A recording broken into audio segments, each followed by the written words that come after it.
You can do so. Stephanie, you anything else strange in the park?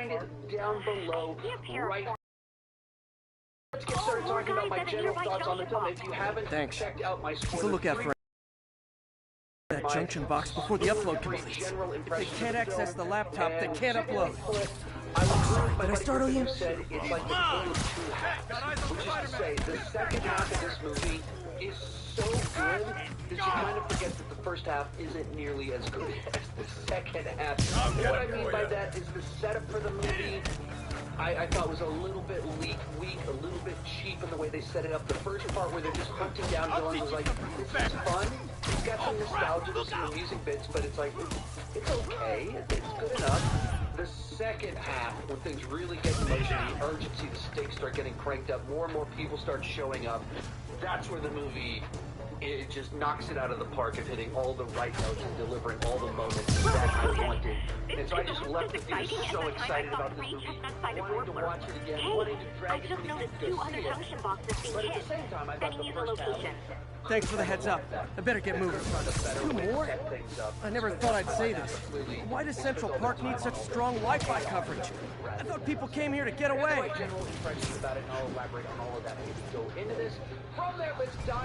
There they are. I need to keep them away from that box.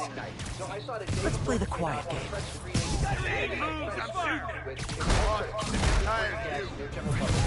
Critics only screening, and people started clapping and applauding. Stayed in bed. I hate this guy.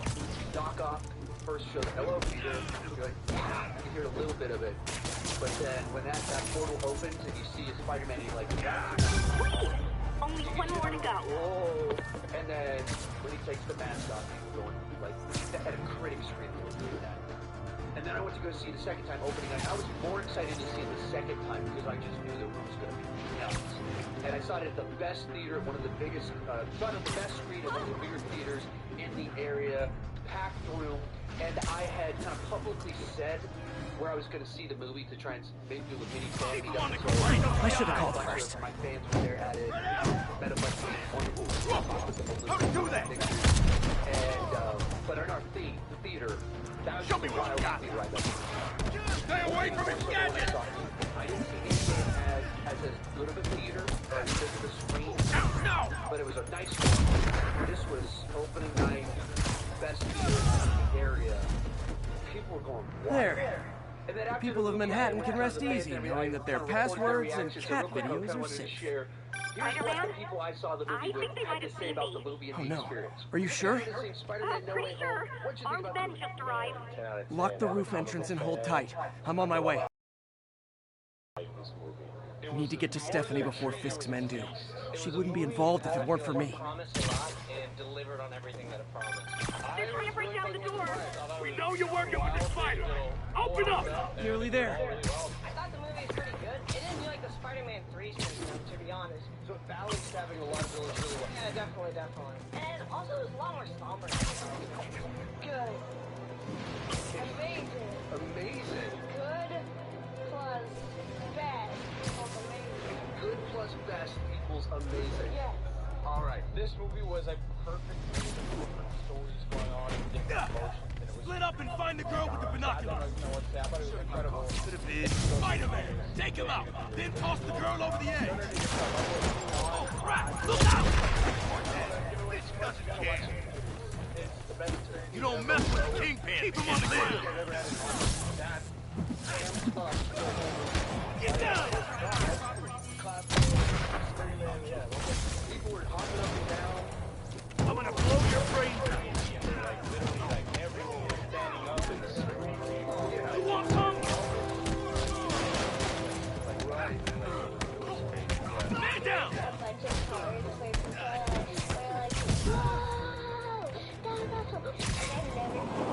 That's all of them. Should check on Stephanie. Which is your entire life. Yes. I ain't gotta say much. All you need to know is second favorite movie of all time. Superhero movie, definitely probably number 2. You know, Endgame Infinity War got me first. I'm sorry. I thought it was great. Oh, thank you, Spider-Man. That was a little more exciting than my average night of birding. Hey, thank you.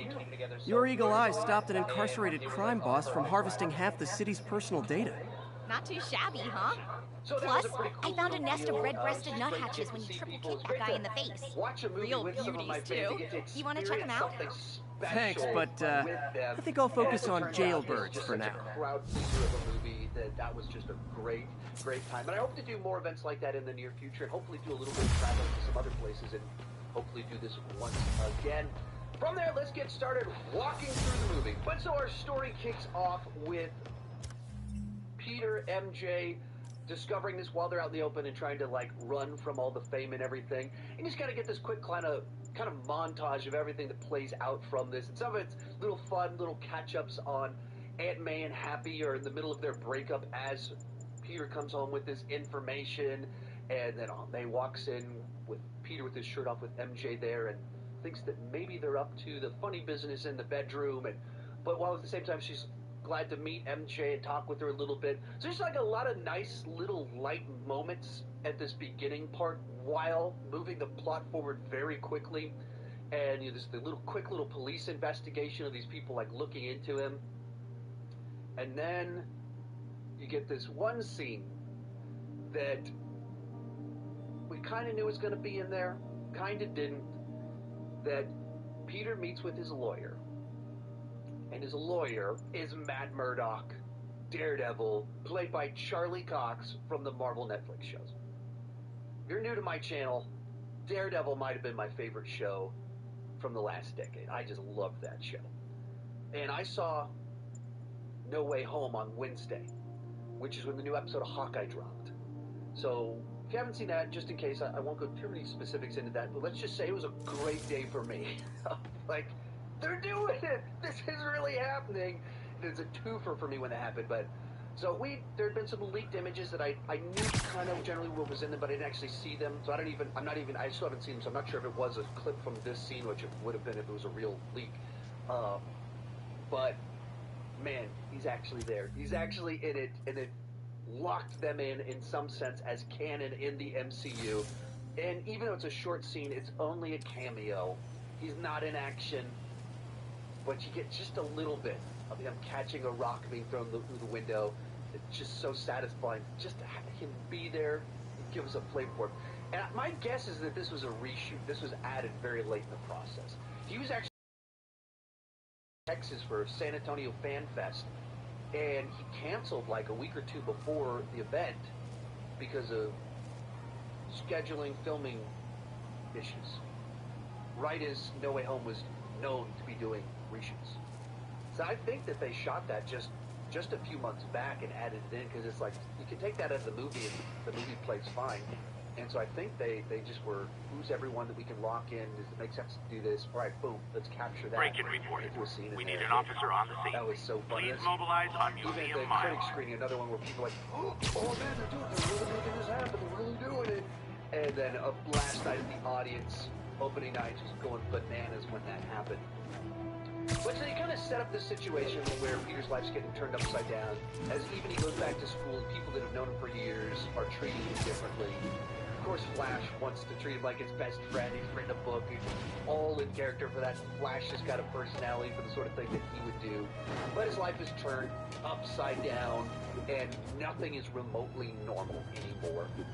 And because he's been framed for a crime, there's a side that people just believe that. I'm glad they didn't go too far down that path. I'm glad that, like, immediately Daredevil shows up and says, these charges aren't going to stick. This isn't. There's, like, a video that none of the evidence actually points towards you, so you're fine. I'm glad that they didn't really go down that direction with the plotline besides people investigating him. And I think maybe they oversold the general public turning on him. But there certainly would be the conspiracy theorists that would believe a video and pick sides on this one. But it's the sort of thing of like, Spider-Man Peter Parker is an Avenger that saved the planet. Mysterio shows up for like a week, stops some things. All units report of a possible narcotic sale. And there's like Officers these needed barrage Atlantic technology. Over. There's like all these things. Like you have that. There's all this evidence of what was kind of going on there. Like you could just tell his stories. It's one of those things that like would ring really hollow if they went too far down that path. There's always people who believe the conspiracy theories and incline towards the conspiracy theories, But as a police investigation, one video that was doctored, when you have all of the witnesses from Peter's school that can say that's not what really happened. There's all these witnesses that can testify to Peter's version of the story, not this other side. So it would ring hollow if they went too far down that path. So I'm glad that they didn't. And they treated it more like a battle of public opinions, as Daredevil put it. But then the big thing that pushes things forward is that they don't get into college. And what I liked about this is that they played into something very human, which is what this trilogy of Spider-Man films has done really well, is tell a very high school story about someone wanting to go to homecoming, about going on road trips, being in clubs at school, and the immaturity of the characters. That Ned can't shut up. But even in the early section when he's being investigated, he just can't shut up and incriminates himself. He doesn't even realize he's doing it. And what is such a key thing for high school for so many is getting into college. And the idea that bad press would play into that makes sense. That does ring true of how things will work. Like a bunch of scandals surrounding you, like that's just not what we want. We don't know what's going on. But we're not the ones that our job is to sort through that. And the scenes play with, like, have a lot more weight to them than I was expecting, because it's not just Peter, it's his friends. And that's the thing that I think really elevates it, that Peter's realizing my life, this thing that is true of me, is hurting the people that I care about the most on this very relatable level. We all had these plans to go off to college. We've been working towards it, and then because of me, my friends' lives are messed up. My girlfriend's life is messed up. And it lets it sit. And that's one of the things that I think was really good about this film. This trilogy of films are known for being very funny and light. And the MCU is known for putting too much humor into their films and not letting powerful moments sit before they throw a joke in. They're very infamous for something dramatic happens, and before you can get sad, it breaks the tension with a joke. And this movie doesn't do that. This movie actually allows you to sit in the sorrow, the tragedy, the hurt. Whether it's college admission or a death of a character, you sit in it and feel it. And so even with these kids trying to get into college, it pauses for you to sink that in of, like, the life that they plan for themselves isn't going to happen or can't happen anymore. And I thought it was handled really nicely. And in light of, like, even of this film, it makes this trilogy of films work a little bit better as just high school movies. That's certainly one of the genres they are. They are high school movies. You know, number one, they to Washington, D.C., and then they're going to homecoming, obviously, as the title even says. And then the second one, it's all about a high school European trip, which is like a classic subgenre of films. There's not a lot of them anymore, but 80s, 90s, zeros, that was a genre of films, and this was an addition to it.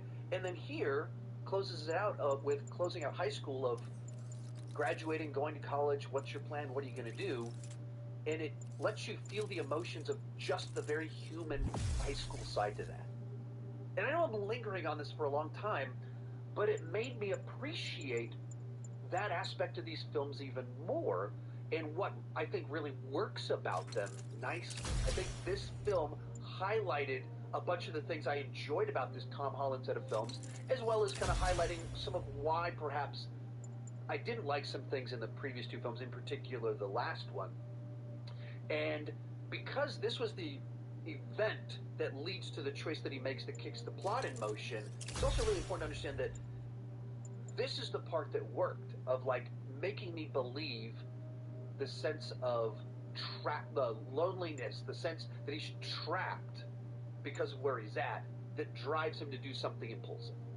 I just need to build that point because I'm going to criticize what I'm about to get to. This part worked, the next part doesn't. Which leads us to... So Peter decides to visit his buddy Dr. Strange to ask him to cast a spell to fix this problem of his.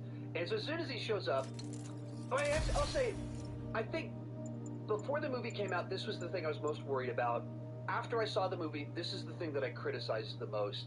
And so I'll try and walk through everything about this that just didn't sit right with me, and the things that I think did work or maybe how it could have fixed. But so the way they go into this is literally you have this really heartbroken moment of he realizes that him and his friends are trapped. He looks up, sees Wizard, and then it immediately cuts to the sequence that we saw in the trailer of him asking Doctor Strange to do something. And in one sense, I don't think that's a problem. In another sense, this feels a lot like we needed this to linger longer for this to work for me. Attention all units, there's a vehicle pursuit in progress. Additional officers requested near Flatiron. Obviously, it can't be 4 hours long, and you don't want it to be 90 minutes of Peter Parker having I better stop them before they end up in driver's ed videos. About everything. And then he decides to go to Please tell me your horn plays Dixie. Here's your stuff. Wait, I know the wizard. He knows how to do it. Gotta shut the... That's very quick for how big of a request. Windows, they have this interesting with movies. They always try to find ways to make things a little bit more interesting, to make it stand out. More crooks? This fight's going viral. It's just a little bit more interesting. They find this excuse where the whole place is covered in snow, and Doctor Strange is wearing a sweater and drinking out of a corky coffee mug.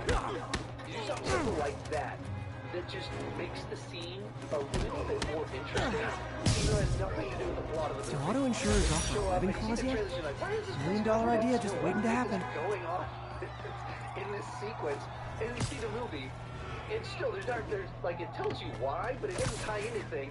It just makes the scene, the sequence, just a little bit more amusing. And so the two of them start talking.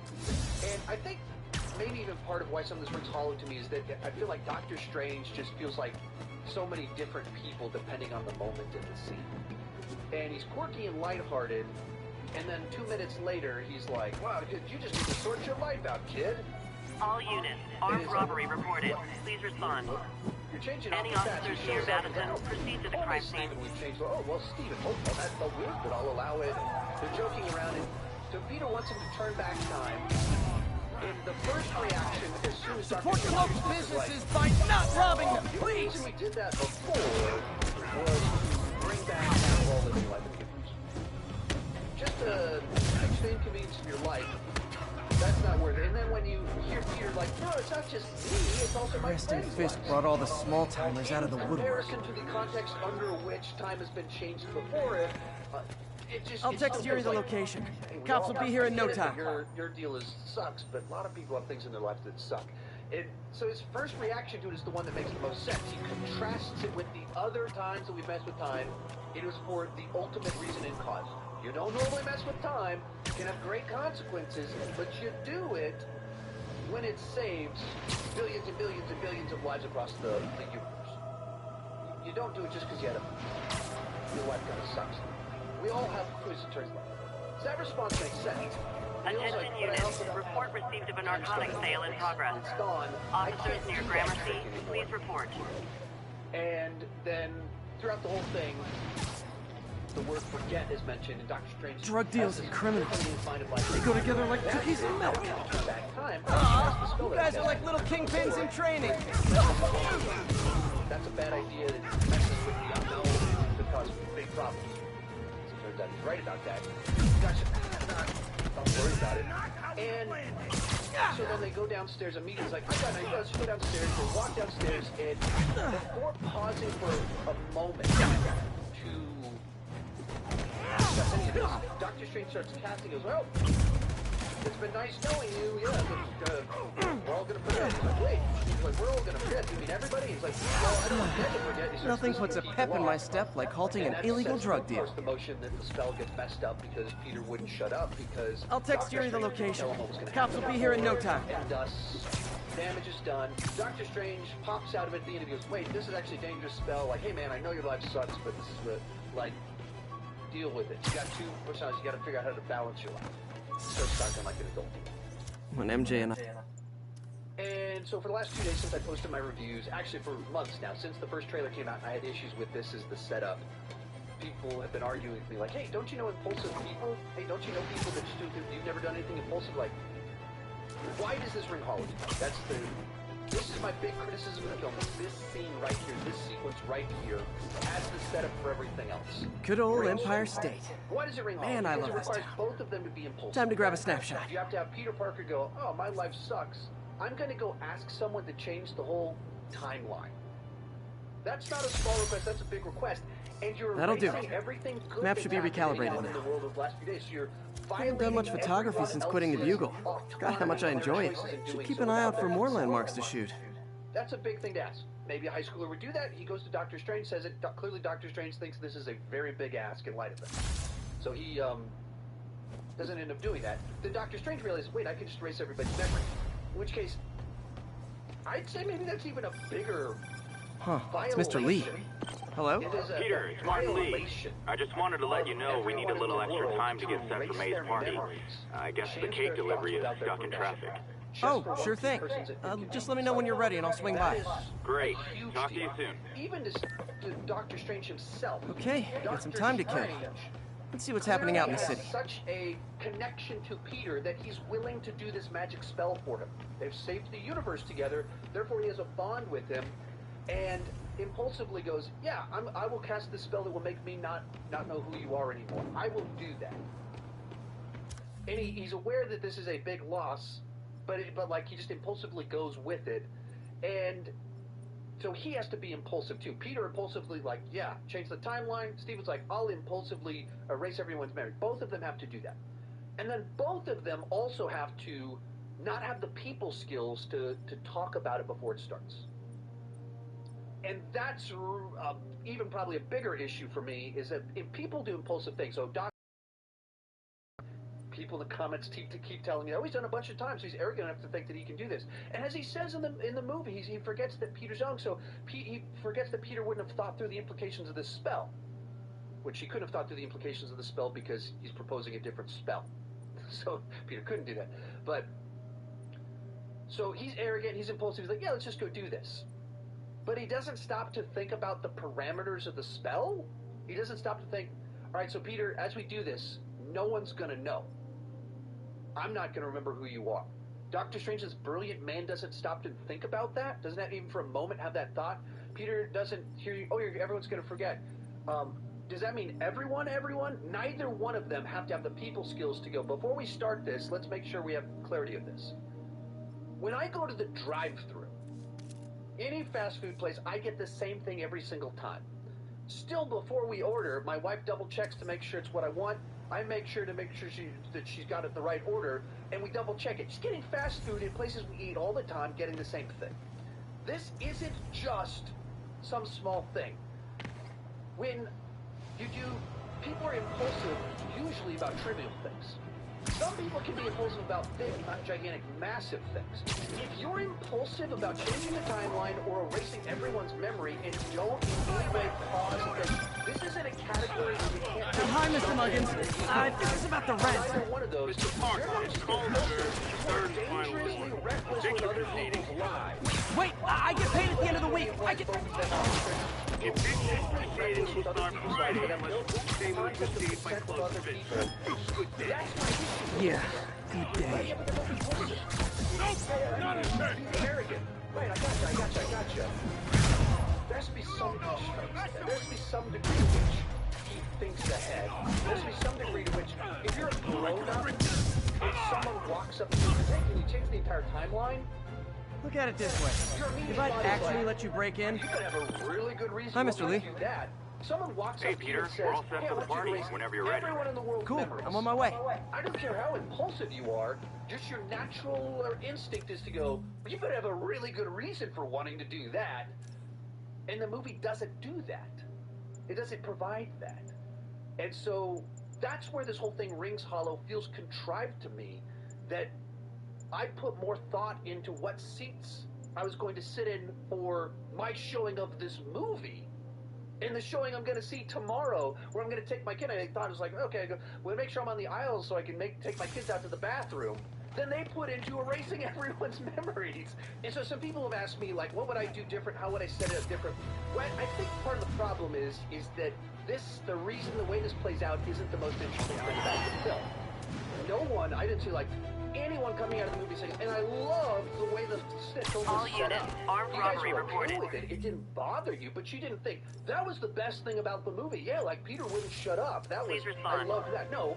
Any officers near Madison, proceed to the crime scene. You loved the tragedy. You loved the action, the scope, the epicness, not this specific setup. And they knew that going into the movie. Therefore, they didn't want to have to spend the hard work earning this moment. They just wanted it to happen. Gentlemen, And that's why, afraid I've got to ask you to leave the store. It's a little bit lazy, feels a little bit cheap. Because if you make this idea work, that Peter could be in such a place as to convince Doctor Strange, but you have to do set things up so there's a reason that they're there, and there's a better reason that they mess up the spell than they just didn't stop for 10 seconds to talk. That's the thing right there. The whole movie happens. All the awesome, epic stuff happens. Not because of competing value sets, not because of misunderstanding and all these things come together as the perfect storm of badness, not because of some dramatic thing. The whole plot, all the interesting stuff happens because two people were impulsive and didn't pause for 10 seconds to talk about parameters before casting a spell. That is not nearly as compelling. Good old-fashioned hold-up. Vintage crime stopping right there. That is my issue. I'm lingering on this because this is the thing. My brother People keep asking me about. When I started, like, you didn't understand. If you paid attention, you'd see there's all this nuance. Web up the crooks and leave cops a note. And Now it's all texts. So when people impersonal. say things in that tone, in that manner of like, dude, you just didn't get it. You don't convince me to your side. Guards from the Kingpin. Because I understood the scene, I understood the nuance. They just very quickly ran through something and had the least compelling thing about the movie, the least interesting thing. Attention units, we've got reports of muggings in the area. Officers needed in Gramercy. Please copy. Everything after is better than the specific thing that really kicks it in motion. They just needed it to happen. Muggers, gotta jump in. This was the best scene in the movie. Aw, you started without me. But so anyway, they go to cast the spell, Peter keeps talking, and something goes wrong, so Dr. Strange realizes, oh, this is going to work, so he traps the spell in a box, realizing that it's a destructive spell. And he snaps out of it immediately, and he's like, you can see he's gone from happy, let's work with you, to arrogant, annoyed Dr. Strange, almost immediately. And starts chastising him about making better choices, and then at the end of it, like, you realize, oh, I forget the certain cases, everything we've gone through, and, you've already petitioned them and argued your case, and Peter's like, I didn't do that? And I think they've, like, put this line in the And no more muggers. to, like, acknowledge somewhat I the love a happy ridiculousness ending. of, like, they had to find dialogue in there to, like, why on earth would like, Doctor Strange enable a high schooler in this way? And so they put a line of dialogue in there like, that's true, that if you have you can forget how old someone is or how young someone is if you've done a lot of life with them. Going to space and saving the universe is about as much of a lot of life as you can have getting blipped together on a distant planet after just traveling on a spaceship and battling Thanos. That's kind of as, big of an experience as you can have to maybe distort your perception of someone. But then there's this moment where he also says, like, you can go and plead your case. All units, witness reported an active narcotic sale. Please proceed to Bowery. Hollow of, like, Doctor Strange that, like, knows to ask that to make that statement after, but he says it afterwards to set in motion the next thing that happens in the plot. And it's like, what? Right, not had this conversation before. You just said, hey, you plead your case. Hey, guys! They You don't got do that. prescriptions for this stuff? The movie doesn't happen. That's why it's good to if the whole movie can take place if Doctor Strange said this one sentence a little bit earlier, which he could have, probably should have, and everything the screenwriters needed to happen later, ready to follow. Comes my frustration. And so it just feels like Doctor Strange dramatically changes characters from jokey guy to serious guy. And a bunch of us were saying this about the trailer, like, it feels like there's two Doctor Stranges. This one feels like he might be an imposter, and this one feels like the Doctor Strange that we know. And as it turns out, I thought those scenes were going to be like 30 minutes apart, a bunch of stuff happens. They're not. There's 10 minutes apart. 5 minutes apart. It's like very close. Huh. Moving Fisk right did along, keep they'll these start wannabe talking a pushers little in bit check. vocally, otherwise this Wait, is what's that long feeling? review. Do I And miss him? He starts showing up. Yeah. So Peter Parker goes to try and talk to the admissions lady to convince her to give his friends a second chance to plead this case to them. And while he's there, Dr. Octopus shows up. And as soon as he's there, immediately... Now, where did I put my bag? It's just nice to see him again. He's still so fun, so crazy in the role. And watching him try and figure out what on earth is Mr. going Lee's on probably in with the other kitchen Peter getting ready for the Parker, party. It's just a joy. And you think, like I saw it last night with my kids, and they don't understand. They saw Spider-Man 2 within the last year. They don't understand what some of this means to us. And so when the audience started going wild, they're like, "What's going on? Why is everyone?" I just didn't get it, which was entertaining in of itself to have people Hi, go Peter. wild and my kids being like, "Huh? I don't get it." But just him saying, live on the street "Hello, than ask my Peter." parents. Doesn't pay much. So good. That's so fun. And bringing out all the nostalgia buttons. And then as he sees Tom Holland's face in the spider suit and just doesn't understand what's going on, just so good. And this kind of sets in motion this whole section where Green Goblin shows up, and as you think you're about to see him, and my audience you can feel the energy in the room, and they get sucked away, and people are like, "Oh." And having seen it before everyone else knowing he's going to come back, and there's so much of him, that was a lot of fun. So it kind of sets up this plot line with Peter trying to hunt everybody down. Doctor Strange gives him a device, and get the whole section where he gets his buddies to help catch them. And this is, I said in my review, this feels kind of a little bit... so sorry I'm late. You were right on time. Simplistic. Just keep her distracted. It's I'll like, get everything ready. okay, You got it. diverse people are here, and then we spend 15-20 minutes just catching Hey, there's my favorite aunt. which feels like a part of Peter, a what a nice surprise. Need some help? They accidentally Yeah, sure. catch everybody. Oh, there are some heavy No, boxes. no. I mean, Once again, not this yet. needs to happen in the plot to set up the interesting. I mean, I good came stuff, to, But as it's happening, it's like, okay, it's fun to see just people, but wanted to that's talk. the appeal of this. It's not a compelling plot, really. It's just fun to see these characters in front of us. Peter, And so Jamie Foxx shows up. are you in as trouble? Electro and Sandman Do you need is money? there, No, I mean, I'm a little behind on my rent, but no, I'm you know, fine. they weren't as Girl exciting problems because they're- again, huh? What? No, that's crazy. I still wish you and MJ could work things out. She's a great girl. She is. But still, it was The fun to two see of them. you would make It some was- beautiful baby. I was surprised by is how Peter. enjoyable it was just to watch the villains What is it? banter once they were captured, and Come just on, the you can discovery tell me. of the fact that in these universes, These each past of the few characters years, would know about the other characters in the you helping me universe, through college but they're and from working different points here, in time in their sacrificing universe, so in which much case and some of them know asking when for others nothing. have died and things like that. I just And wish so there were it's more played people out, who and it's, healed like, the world. Fascinating. He's and right. You know you're going to be like 5 years watching ago, the you walked Spider-Man longer interact with each and other. told me you were inspired by I'm my not mission to help out. expecting to like seeing Now it's you Jamie Foxx who and inspires Alfred me. Molina interacting. That Thank was you, a lot of fun. forever. That's what I really wasn't expecting from Just the many film. more years of service.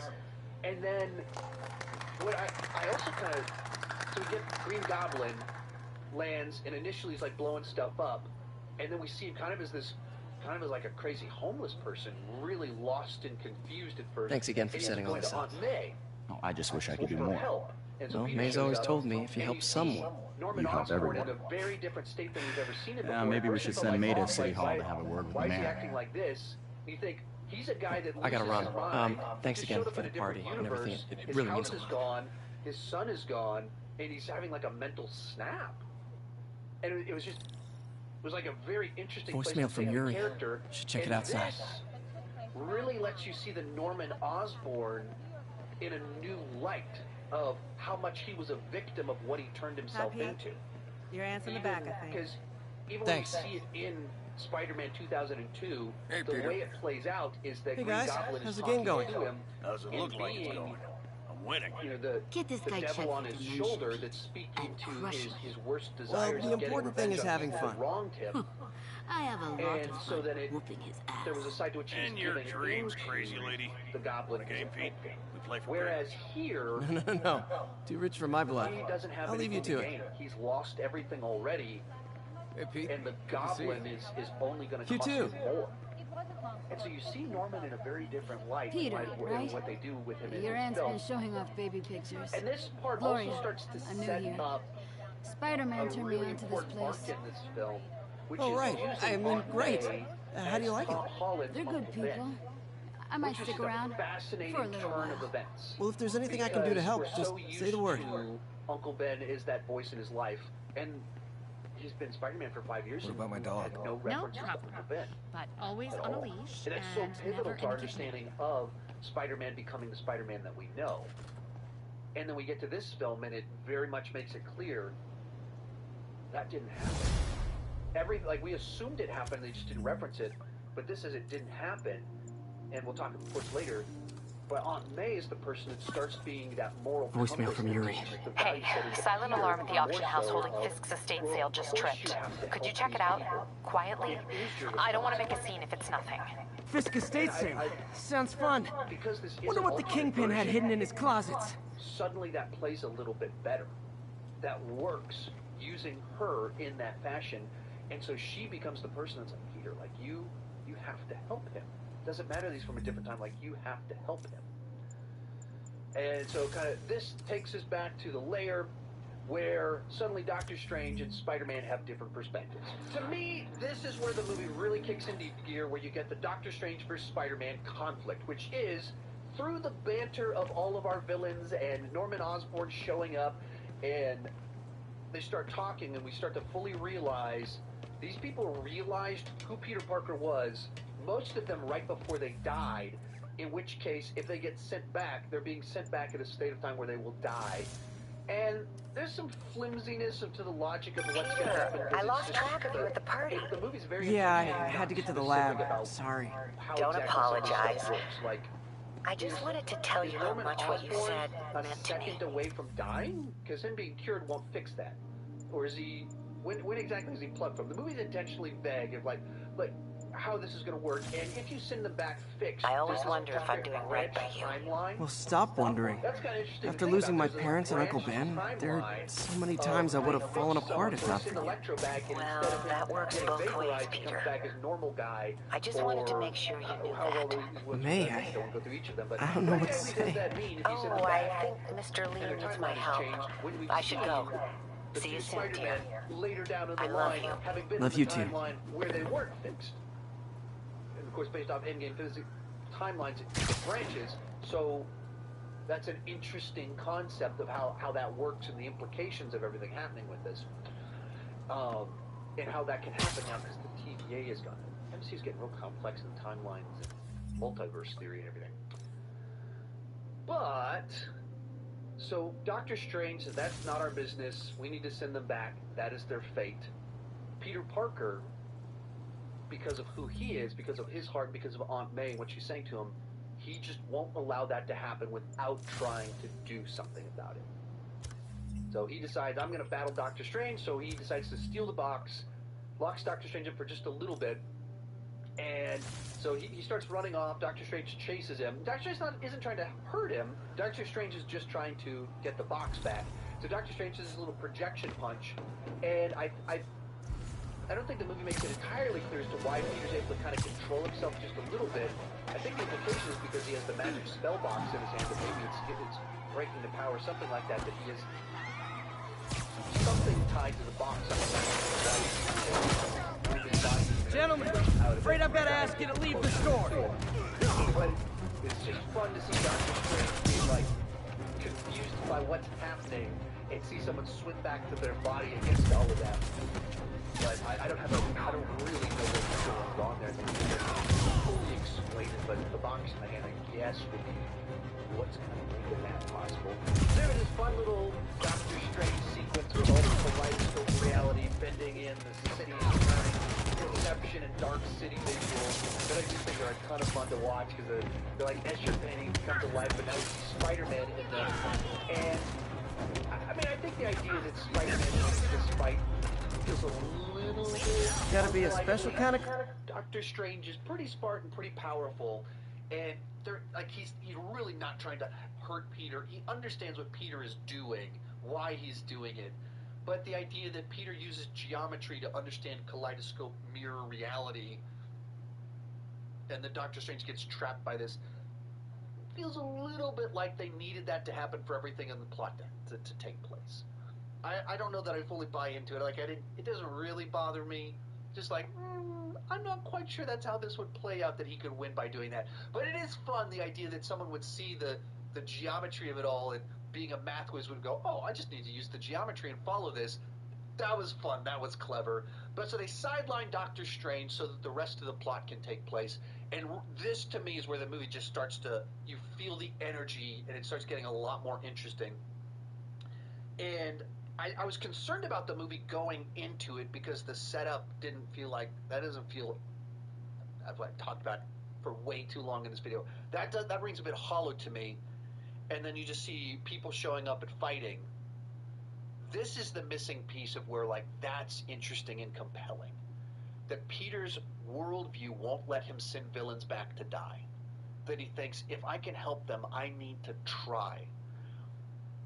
And one thing I've been realizing about the previous two Tom Holland Spider-Man movies is that they're fun high school movies, they're fun MCU films, especially Homecoming. I have a few more issues with Far From Home, but there's a ton of entertainment value there. But I think that they're better high school movies and MCU movies than Spider-Man movies. And I think this even ties into why. This central concept of with great power comes great responsibility, that worldview of Spider-Man, even some of the iconic Spider-Man images, the loss of the uncle, that sense of someone died because of me, that's kind of been missing because they just kind of cotton candy, high school hijinks, and some superhero stuff with Nick Fury, who's actually Talos, with Iron Man. And here, even though you have Doctor Strange in it for lots of the movie, even though you have all these nostalgia characters, it's the one where Tom Holland finally gets his real Spider-Man arc. Crazy to rob a storefront in the city Spider-Man protects. With great power comes great responsibility, that there is a burden that comes with being Cops are coming. Spider-Man. I've been on worse terms with them, but why take chances? It puts the people closest to him in jeopardy. That the choices he makes might cost him the people closest to him. But he still needs to choose to do the right thing, to try and help people, because with great power comes great responsibility. And the meat of that, finally having it in the back half of this film, is what makes the back half of this film a great Spider-Man story. Not just because we have a lot of Spider-Men in it. It's because Tom Holland gets his actual Spider-Man arc in it. He actually gets to learn those lessons and not just be the immature high school kid. And so you get all of the classic Spider-Man origin story beats in the second half of this film, just at a point in time you're not expecting it, because we're thinking origin story is the start of the story. And here, it's the end of this trilogy. Which is interesting. Even as I'm saying this, I'm like, oh, that's really cool what they did with this movie. How they found a way to totally complete the Spider-Man story by doing it at the end rather than the beginning, and doing it in a totally different way than you'd expect, while you're paying attention to all the nostalgic villains and the returning Spider-Man. But at its core, That's a keeper. this is really where Tom Holland stops being Spider-Boy and becomes Spider-Man. Good to have you in our corner, man. So Peter sets out to cure each of our villains so he can send them back and give them a chance to live. And this is another one of these sequences that was satisfying in a way that I really wasn't expecting going into the movie. And likewise, that the trailers don't feature anything from this. And I love that. That they, like, this movie marketed itself in a way that it broke pandemic box office records, smashed them. Like, nothing is remotely close. Is getting. As of this morning, we got the Thursday night numbers. It made $50 million opening Thursday night opening showings here in the U.S. That's the third biggest ever behind Endgame and Force Awakens. And we're in a pandemic. That tells you how powerful this movie is. And they marketed the movie in a way where they left out these entire subplots and obviously didn't even use the biggest hook that they had in any of the marketing, and flat out lied about it. Flat out lied about this stuff, and it's still breaking records. And so this it might be one of the greatest marketing campaigns of all time. And I don't know how much they intentionally leaked stuff. I don't know how much they did that on purpose to try and get some stuff rolling and wanted to say things without saying it to make the speculation, but they pulled it off. Anyway, back to curing people. And you see Tom Holland and Peter Parker teaming up. Never finished this application for the coffee bean. Norman Osborn. Would have paid more than what I'm doing now. And just seeing them work together, talking about Tony Stark technology, there's just something so interesting to me about all these weird little interactions about this world. And they create this chip, and they put it in Dr. Octopus. We've got reports of a mugging. Officers needed in Central Park. 2004.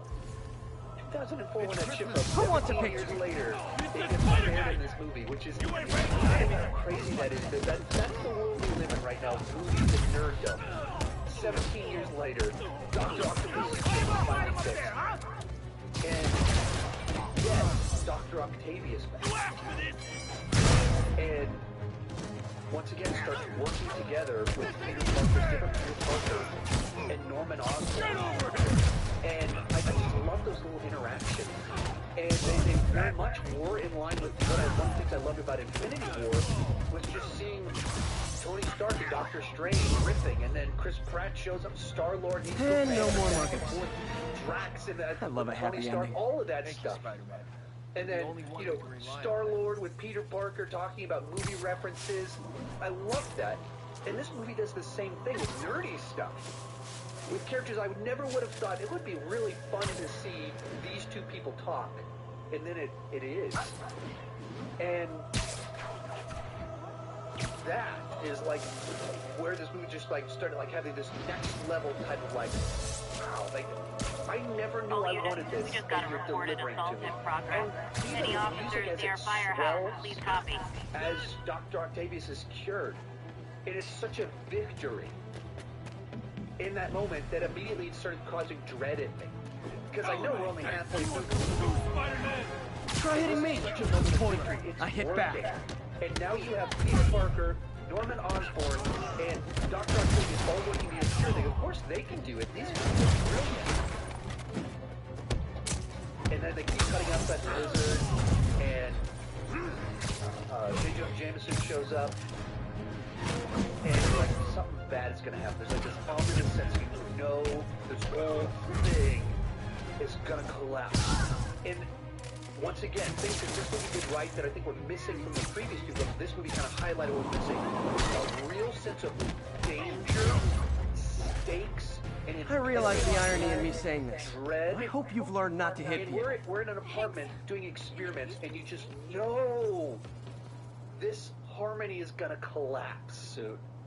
Just, it was really well done. I mean, I think Yuri said quietly. this just showed Better John find a back Watts way has in. more range than doing light high school Peter Parker fun. They have this scene where you have Norman Osborn, Dr. Octavius working. They're talking, and we'll finally have just be one of I you am in there. losing You just patience. hear the goblin voice Where come from Norman's is mind. They don't show the us file? You don't see the grin or anything. You There's just someone hear else his here. voice. They must have taken it. And we know exactly what Those that masks. is. We know Who are these exactly guys? what's going to go down. And they keep cutting that outside. There's no one here but us. Police are on We their will way. find the file. It cuts to Peter, Or you will die. and he starts having his spidey sense. He'll kill her if I alert them. Another thing this Need movie to did pick him really off well silently. was really capturing the spidey Yuri, sense of him, like the silent alarm is legit. Masked gunmen and a single hostage. Looks like a heist in progress. Copy that. Sending units your way. Keep the situation from getting worse in the meantime. Can do. Something's up, and you're trying to figure it out, and you think that's what he's doing. He feels something, and he's trying to figure out what he's feeling, and that's just great direction. That's a great creative idea. If us as the audience are suddenly in the experience of Peter Parker in the movie, you've created something immersive for us as you do that, and so that kind of takes place. And he goes after Norman, and where you just see the brilliance of Willem Dafoe and an older style of villain. Yeah. I've seen it 3 times. You?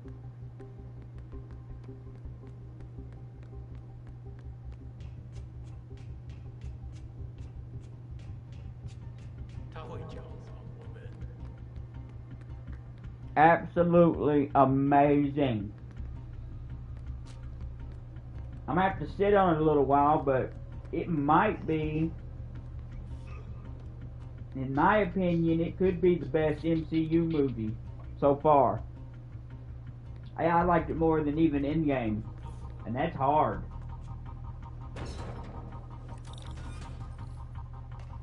Gotta do this quietly. Don't want to alert the others.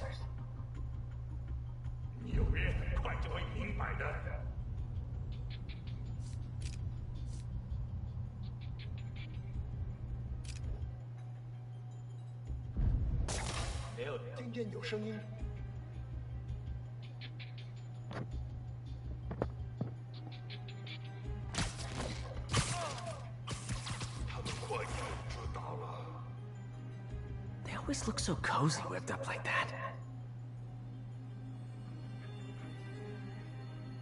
Have you seen it? Really hope these guys aren't trying to claim Kingpin's territory. I was hoping for at least a weekend of R&R.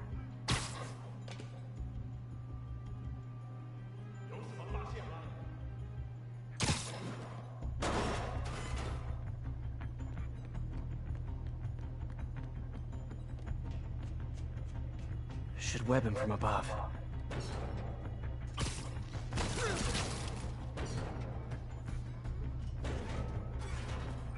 Whoa, careful.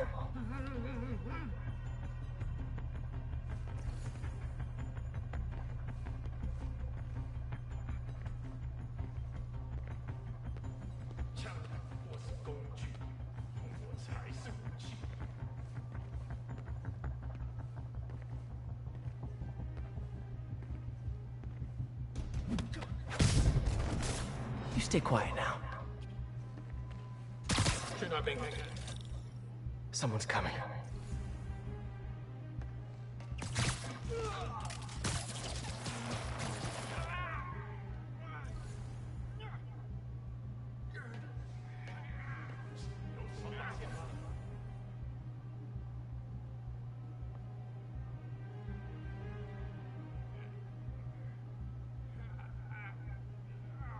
Decided I'd play Spider-Man Remastered since I haven't played the remastered version yet on PS5.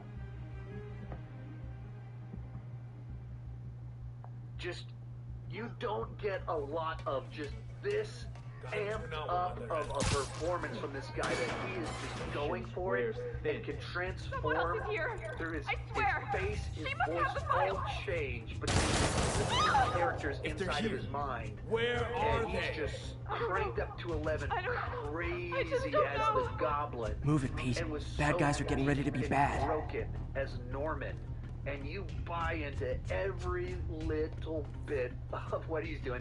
So he just starts talking, and you knew, you like, back to like great direction, writing, and things like that. So they create this piece of tech that goes on Elektra's chest. That it gives a little visual timer of how long until it's done. Like it has to go all the way around before it takes all the energy out. And so you can see it, and see it goes a little bit slow when it's on. It'll take a few minutes. And then we feel something's not quite right. We hear Green Goblin's voice. There's this little timer on his chest. And we know that could be bad. And they've proper setup in a movie. That's a Tony Stark arc reactor. This is a guy who actually... There we go. There we go. We now have to have our Tony Stark reactor back there for the start. We know we've got one of those right over there. We know we have Electric Guy right over here. Hey, what is that? And you can see he's tempted. The whole time he's been there, clearly been tempted. But he's going along with their plan. This totally belongs to... Don't move. Then you see Norman. You know Buddy, he's coming. if I had a nickel for every don't move... outside. Norman's getting crazier and crazier. While he's saying this stuff, giving his little speech, you see there's only one line left. You're this close. And if Elektra's on our side, what are you doing here? Same as you. Side, working. This is gonna go south At least very quickly. I was. And he rips it Oh, off. I think this is yours. That is Thanks. great. So Robbie's got you covering a break-in for the Bugle? Stakes, Well, like all of those Robbie big doesn't words technically that you want know in I'm action here. movies, And it wasn't a break-in until a few minutes ago. Edge of your seat because you know Let something me explain. bad can happen, and you have a ticking clock, and so you just feel that tension inside of you. That's the like. Why was this movie so powerful? Why did you have such a great theatrical experience? That is why. All of this was so well crafted, so well put together, so well set up. Back to what I didn't like about the movie, I would say the opposite about that stuff earlier. Hi, Mary Jane Watson. I'm covering the Fisk Estates here. Proper setup, feeling Craig said we'd do this tomorrow. feeling earned. I like to get a jump on things. I don't Well, feel that in I those don't. earlier scenes. This You'll one have to was- come this back scene was tomorrow. set up Right. properly with all Okay. the little tension clocks I'm built sorry. up to it. The earlier ones just happened. They're impulsive. That's why they did it. Hey, He's Craig? arrogant. He's immature. No, sorry, it just... That's the way It looks you like we're gonna justify have the to run earlier something sequence, whereas else this on the one, How cover. does this happen? I don't know. All these little pieces that they've Maybe been the building expressionist for piece? the last 30 minutes of runtime, little statements. You little know what? pieces of tech I they've think I shown can you. make today that work. little arc Are you reactor, sure? right over You're there. here? No All moment that like the little present? stuff. Thank you. That's why this scene was so Craig? great to me in the first Never half. mind. Felt We're good. pedestrian by comparison. Because this one, I'm Let's like, get started. as I'm talking about it, I'm like, man, do I need to increase my rating of this film? Because this was even better than I thought. Look as I'm around and breaking it familiarize down in my yourself with the mind, items. I I'll be love what waiting they by did in the this scene. It balcony was statue so when you're ready well to begin. done. Can do. And we're not even to the spider. So anyway, things go bad. Fight breaks out. The wrong person is there to be able to film all of it. He's already called the police, and so police I are get on the why way. Peter does it, and but they've I cooked up never some totally cure loved stuff the that they think heroes might be able to hiding cure behind Norman. masks thing. But they got to get Feels out like of the part building. of Aunt being a May is hero there, is so there's standing running, behind your actions. desperation, things Being willing to smashing, say, explosions yeah, taking place that was everywhere. me. That's the And sort of we hero get I want to be, downstairs, at least. and it's basically Peter versus Norman Osborn, and Peter is losing. Aunt May is right there, and she's not willing to run. And that was just a nice little touch. That you have an Aunt May that was hot Aunt May. So I mean, she's in her late 50s and looks incredible. She might be mid 50s, looks incredible, and so that also means that she's believable and able to be going into action. The Aunt May was it Rose from the previous movies? I forget Rosemary, I believe is the actress's name. She's legitimately a very old lady. It's tough to like really buy her going into action in some of these ways against Norman Osborn, but Marissa Tomei, you can buy into it much more so. And they give her those moments that she's not just telling Peter to do stuff, she does too. And so she goes into action and gives him the cure, tries to stop him, and he makes his cart deal fly in, and it hits her. And as soon as this flying thing shows up, it's like, oh, she's gonna get hit by that. It's gonna kill her. She's gonna hit and then so she does get hit, and then he throws the bomb, and Peter tries to grab it and doesn't fully block it, and so I'm pretty sure she's gonna die, and they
maybe just enough hope that she's going to be okay, and they're talking, and then she starts collapsing. Like this is going down, and when you start to realize exactly what they're doing here, that they're making her the Uncle Ben of this journey, and they've earned that. They're changing the mythology, and I'm fine with that because it's a good story. It's a great character, and it makes her consequential in a new, interesting way. And she spent all this time being supported, being the person there, and then now she's been the person in action, and she's been that moral compass in this film, teaching him the lessons that Uncle Ben taught other Spider-Men traditionally. And then she's this moment where she's dying. It would have been beautiful. It already been by this point in time given her version, add an extra line into it, more word into it, but it's very powerful, it's great responsibility that she's just like, this is the right thing to do. Whatever happens, this was the right thing to do. Like, you have the opportunity to help them. You have the opportunity to save them. You have to do that. And then even as she's dying, she says, this was the right thing to do. Like, I'm dying. It's the right thing. And through her actions teaches him this lesson that he's very slowly needing to learn. And I've mentioned this before, but one of the great things about this movie is that it lets you feel the emotions. So her death, it sits there.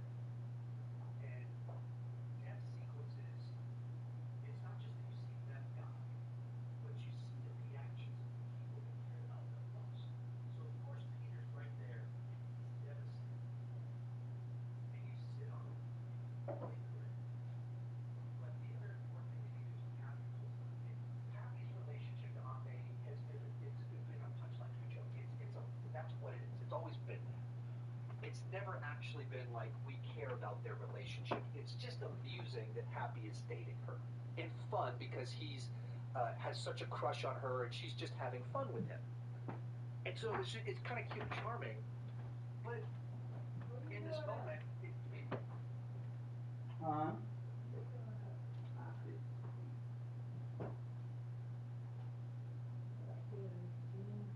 Yeah, I had one yesterday too. I stayed laying down so long yesterday.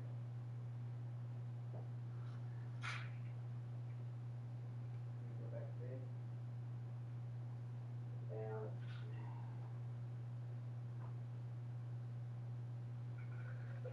Time a book I was reading.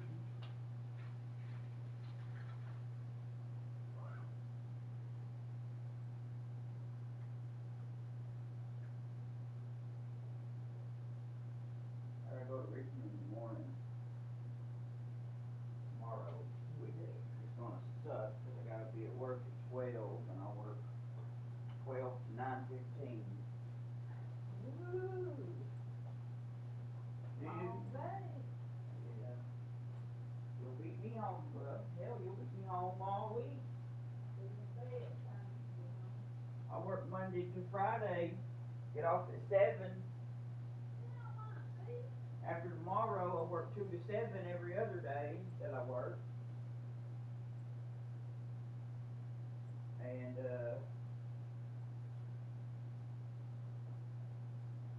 you'll beat me home every day. But you only work until, right, and you're off for how long?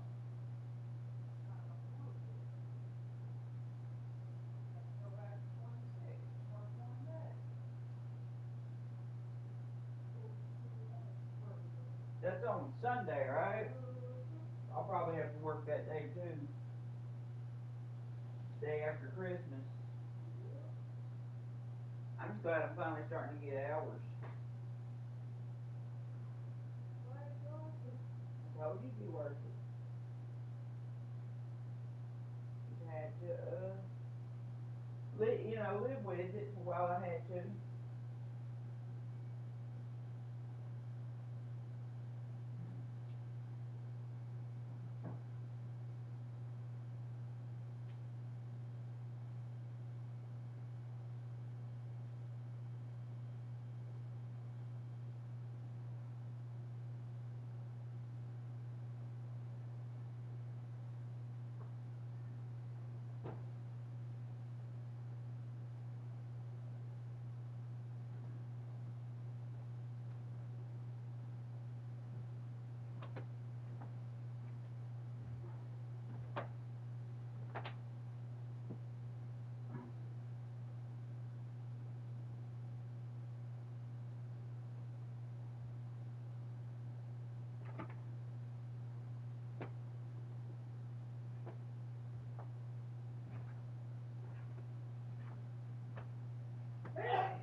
I might get one of your sleeping pills tonight.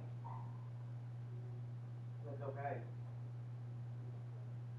Because I need to go to sleep tonight, so I'm going to have to go to Richmond tomorrow morning.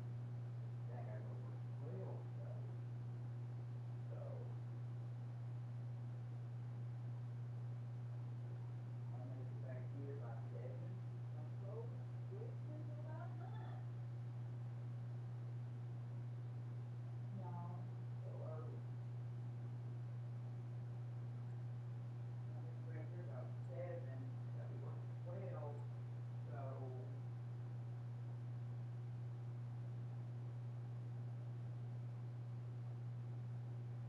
I thought I'll go back to sleep. But I'd have to be up and be starting to get ready by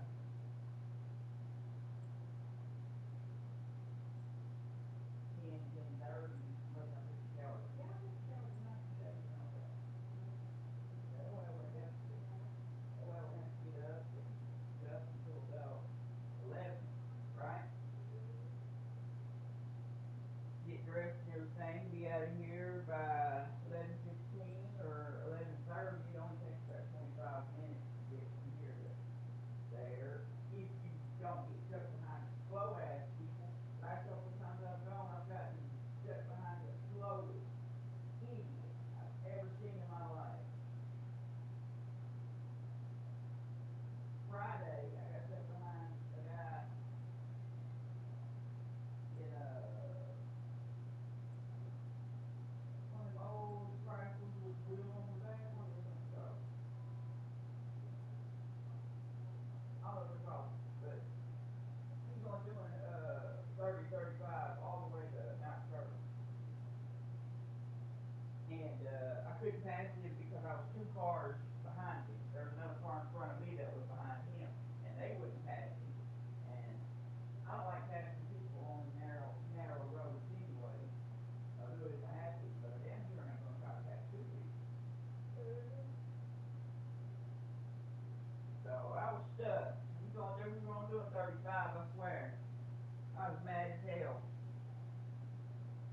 I was riding that person in front of me, I was riding their ass. I was hoping they would try to pass me. But nope.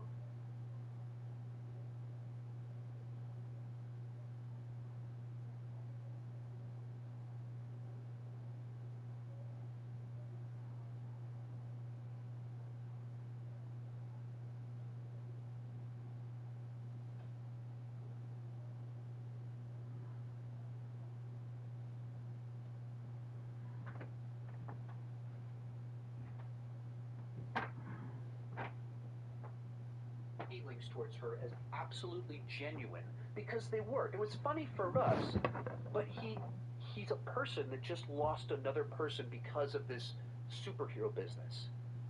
And it just lets you feel that. And then there's all these guns pointed at them, and even in that moment he's like, run, get out of here. Like he's still thinking, I need to protect Peter. Once again, to the importance of these arcs that they've had, that Happy was only annoyed by Peter Parker in Homecoming until the last few scenes. And what this journey is kind of turned into, of his perception of Peter, what he means, what Aunt May really meant to him. And that of all, maybe Ant-Man is probably even more lighter, more comedy-based, because those ones don't kind of have even the heavy moments, and these Spider-Man ones have had heavy moments, but they're very light comedy-based films. But of all the MCU franchises, this probably is the one that, along with Ant-Man, has the most humor and jokes to it. And it didn't break the tension, break the moment. It really sits in it. You see both of their reactions, and then it goes to a somber newscast where it's just heartbreaking versus the audience to see J. Jonah Jameson using this to build his platform to misrepresent what took place. And that's a new level of tragedy to this. You're seeing now the public's perception of it. It's being used as a tool against Spider-Man, as it's the full opposite of that in reality. That's heartbreaking. And then we transition to Ned and MJ and their reaction to it. That they've lost this person that means so dear to them, that is aunt, who's really the mother to this character, and the way that her role to him, and it's someone that they know as well, and this plan that they were on is collapsing, and they just care so deeply about their friend, and they just sit in the moment with them again. So you just have minutes straight in a fun superhero comedy lingering on the impact of a character's death. And they did that. And I appreciate that so much. And that'll lead us to the part of the movie where my audience just went bananas. Where it just went wild. Ned, MJ, sitting there lingering about the death of Aunt May, the escape of the villains. Bet Fisk saw himself in this. A great man willing to do what others wouldn't. Dude had no self-awareness. Like, no, we need to talk to Peter. We need to talk. I wish I could just see it. And they slowly set this up. Then maybe this was a little bit too rushed of Ned the magician, Ned the sorcerer. But they had a series of little things happen throughout the movie that actually set this moment up. That they didn't do a full development of it. Maybe they could have done more. There's a little line of dialogue. As soon as Ned shows up, Doctor Strange's crib, he's like, hey, my aunt says, or my grandma, which remember was, says, we've got a little magic in our family. Dr. Strange's like, really? Yeah, you got some tingles in your fingers? Go see a doctor. Just kind of dismisses it. But that little line of dialogue, that's setup. That's having a moment that cracks a door a little bit, puts the foot in the door just a little bit to earn this later moment. And then as Peter locks up Doctor Strange over the Grand Canyon, there's just a little moment where it pulls the magic ringy deal off Doctor Strange's finger. And you get a little joke of he goes, ow, as it happens, to emphasize that something was just pulled off of his finger, and the person it's thrown to is Ned.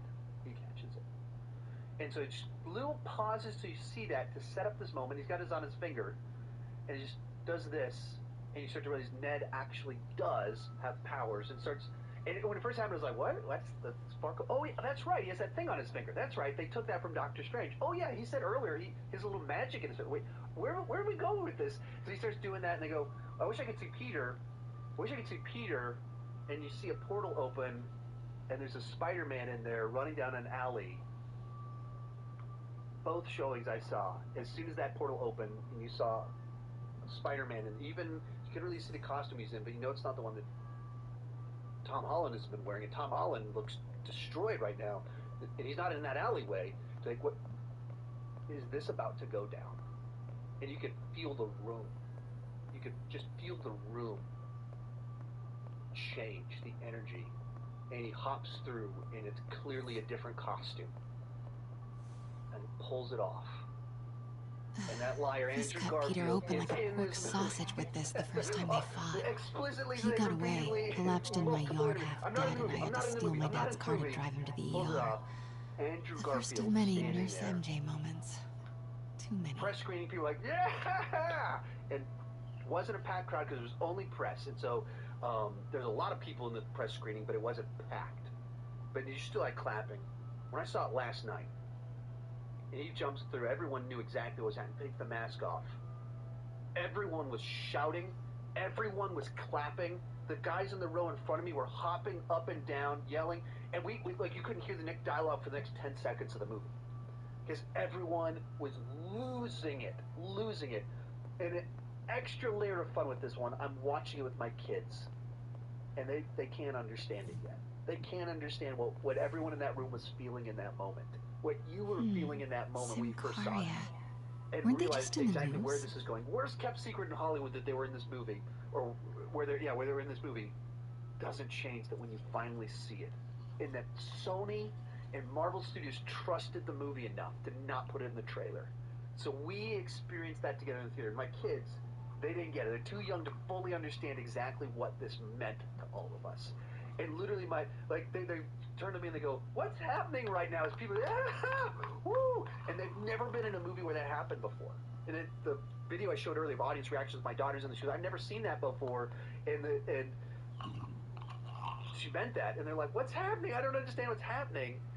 And I tried to explain it to them later, like, so then few minutes later, we'll get the Toby shows up and go bananas again. And it just, let's have, why? And like, kids, you understand, Tobey Maguire stopped being Spider-Man 5 years before my oldest was born. Almost 15 years ago, he stopped being Spider-Man. And Amazing Spider-Man 2 came out 2 months after my daughter was born. Her entire lifetime ago, she stopped being these parts. And those movies meant a lot to us. Like, you know, comic book movies obviously kind of defined, you know, my life in a certain way because this is what I do for a living now. And I always loved these movies, and one of the big ones for the modern era is Spider-Man built the framework for everything that is the MCU in a lot of ways. And I told this in my Spider-Man 2002 review, but Spider-Man 2002 was the first movie I saw after my dad died in the theater. Obviously, I love movies and comic book characters and everything like that. My dad died in May of 2002 when that movie came out. And I remember going to go see it a couple weeks after it came out. He was in the hospital the week that it did come out. And I know my grandma was there, and I'm sure my sister and my mom were there. We'd go see this movie. In this month that, in most regards, was one of the worst months of my life to have such a tragic loss. For 2 hours and 10 minutes, 15, whatever the length of the movie is, I got to escape the pain of life. To go on this adventure with Spider-Man. And that's what movies can do. They can create that escape from the pain of life. They tell these stories that inspire us, that excite us, that pull our emotions. And the first time I was able to do that after my dad died was with Spider-Man 2002.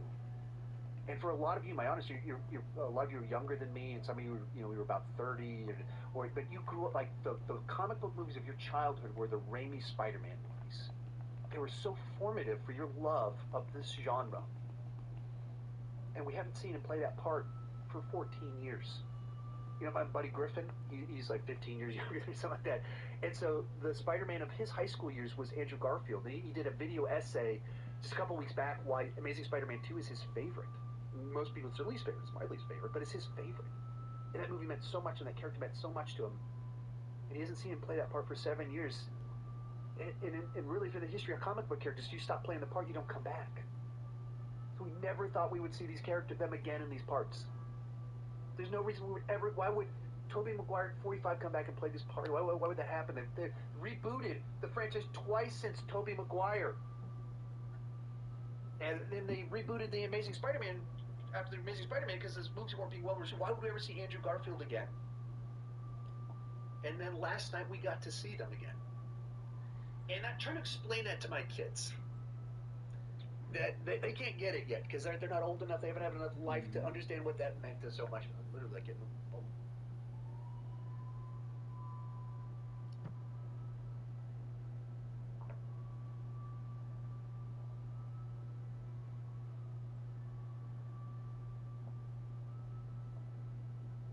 emotional, teared up. Saying, I do need to readjust my score for this movie if I can't even talk about it without getting emotional, tearing up a little bit. But like that was such we saw them again together, and it was fun. It was nostalgia done in such a special way that these Spider-Men cared about each other, and trying to get my kids to get that. Like trying to explain to them, like who's your favorite movie character? And they're like, I don't know. Pick someone. Imagine you didn't see them in that part for 15 years, and then they were back. And you got a little bit more time with them. That's how special that was. And just trying to explain, why did the theater erupt like that? That's why. We got more time with them. And that's amazing that they did that. And it's almost equally amazing that Sony saved it for us. They saved it so we could have that experience together.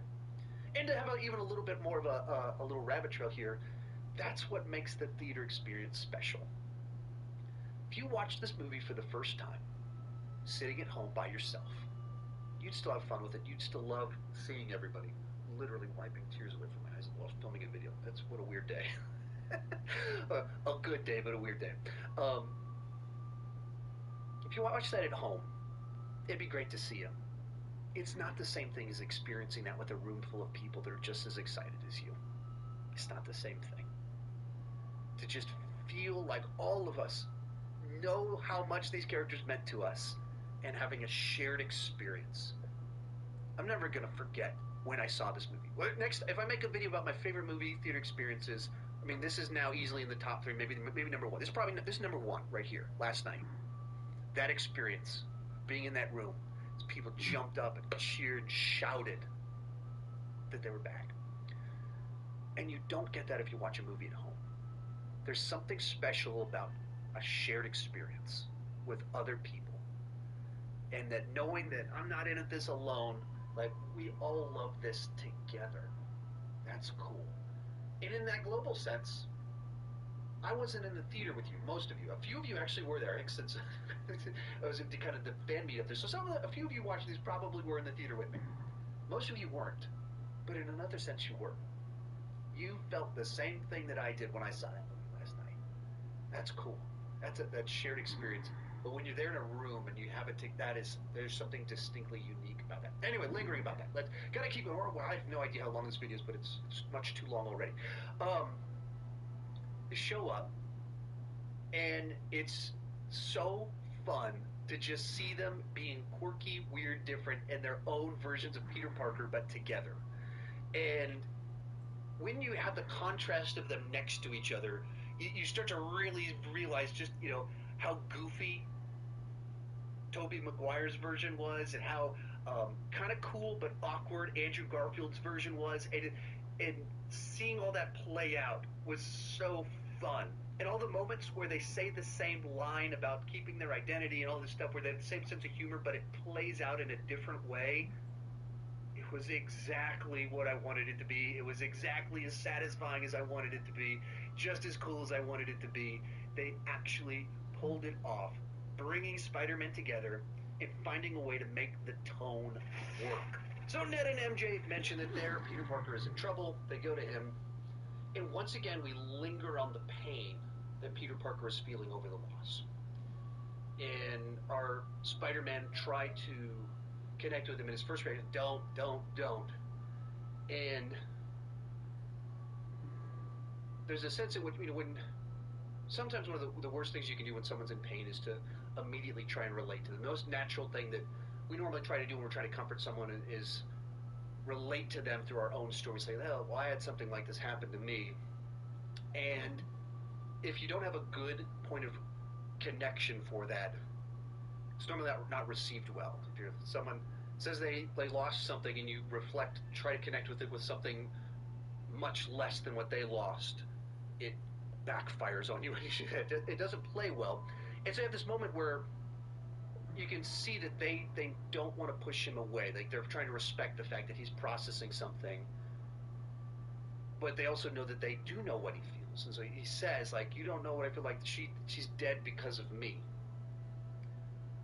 And this is where I didn't even piece it together. I was like, okay, they're doing kind of the Aunt May and as Uncle Ben. You kind of saw that early on, but this is the sequence where it really, really starts to make it clear that this is very, very much where he's starting to get his Spider-Man story.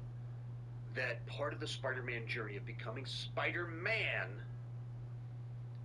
is losing someone and believing it's your fault. Feeling the ownership of great power comes great responsibility. And so he has that moment, and that's where they realize, that's where they connect with him, each of them, Uncle Ben, Gwen, and even Andrew Garfield also lost an Uncle Ben in the same fashion. They start to soften him up and connect with him, and even in the moment where she died for nothing, and then later on he says, she told me with great power, and then Toby comes great responsibility, and using that as the point by which to connect with him. She didn't die for nothing. She died for this, so that you could get this. Like, she died for something she believed in, but she also believes in for you, that you can continue. And it clicks in his brain. That's part of that Spider-Man mythos that I think had been missing from Tom Holland's version. That's now there, making him a much better version of Spider-Man, to where, as I said before, his first 2 movies were good high school movie, good MCU superhero movie, fun, lighthearted, charming characters. This back half is where you get a great Spider-Man movie, a great Spider-Man story. And really, you get that in this sequence. They decide to team up to try and cure our villains. So they head back to the lab to just start working on everything. And this was another one of these sequences I just thought was a ton of fun seeing them work together. And the movie knew this is exactly what we wanted. This is what we thought I'd take it for was this. This was the payoff of the promise of the premise. It's not even the action and the spectacle. It's these interactions. And so the movie has all these little moments that in most movies you'd cut out. Like, you don't need to have this little bit here. You don't need to have this little joke right here. But for this specific movie, it's exactly what we want. So he's working together and having different knowledge sets.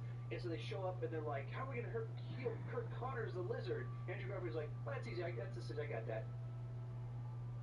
And everything else the movie's been a struggle. We got to figure out. And he just says, I got that. And they look at him like they don't believe it. He's like, no, I got it. That's cool. Stop. I got it.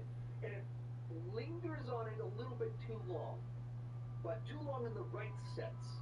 Just like you're like, oh yeah, that's right, he did. He already did that. Like, okay.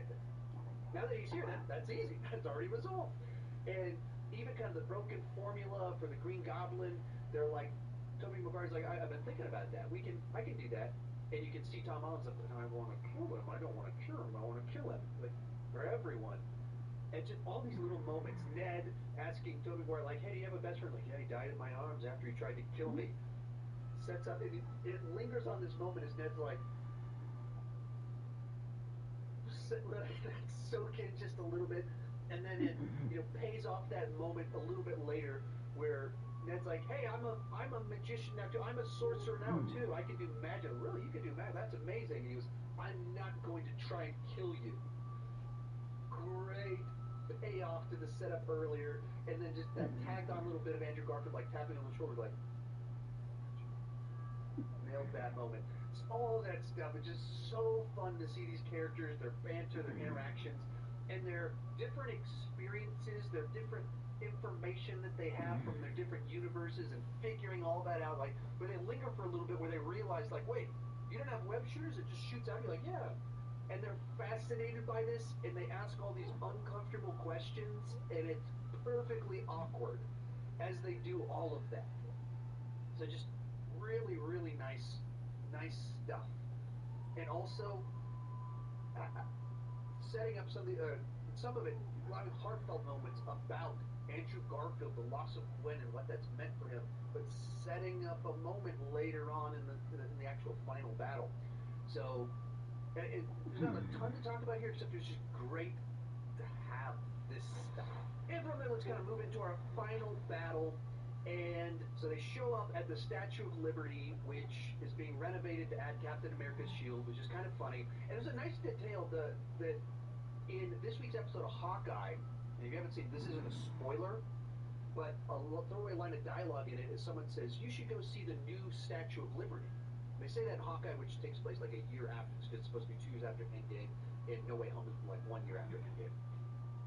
And so you should go see the new Statue of Liberty. And that's a reference to what's taking place in this film. And there's also, like, in the movie, you can see Rogers the Musical, which is in Hawkeye, and you see that in New York, and this is, like, little details like that just make it, the universe feel thought out and, like, they tie together.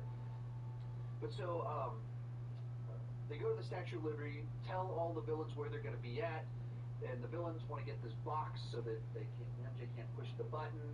And there's a lot of stuff in this where you start to feel like there's the plot itself is pretty flimsy here, of like, clearly this is a trap. The villains show up, walk right into it. Clearly this is a trap. They thought about it for a second. Why else would they be doing it? It's a trap. But that's not what we came for this fan servicey stuff, and the fan servicey stuff really works, and the character arcs work. Plot itself kind of flimsy if you stop and think about almost any of the plot elements in the film. But so the villains are going to come, and so we're trying to set all this stuff up. And once again, we're at the point in time where we're building tension for a showdown, and it pauses to have Peter Parker snap Peter Parker's back. And it lingers on. I got lower back, middle back pain. Man, it's a problem if you can pop my back. It lingers on it. That's the sort of thing. Any other movie, you'd cut that. Like, what? Right now we're supposed to build urgency, pacing. What are you doing? Pausing to crack someone's back. For this one movie, it is absolutely worth it to slow down for a second and have that. And it leaves all of those little moments. And maybe there's more. Maybe we'll get an extended Blu-ray with 30 more minutes of this stuff. Just love those little details. Likewise, the fight breaks out and it pauses after they've been messing up, and they're trying to work on teamwork. And we're in the middle of a fight, and we pause to this little gag where Tom Holland goes, "Hey, I don't want to brag or anything, but in my world, I'm an Avenger. I'm an Avenger here." And everyone's like, Toby goes, "That's great.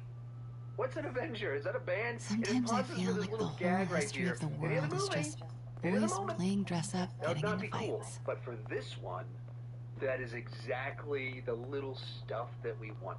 So we get this big gigantic fight where they're trying to lure everyone there. They've got all these cures, and they're trying to one by one figure out how to cure them.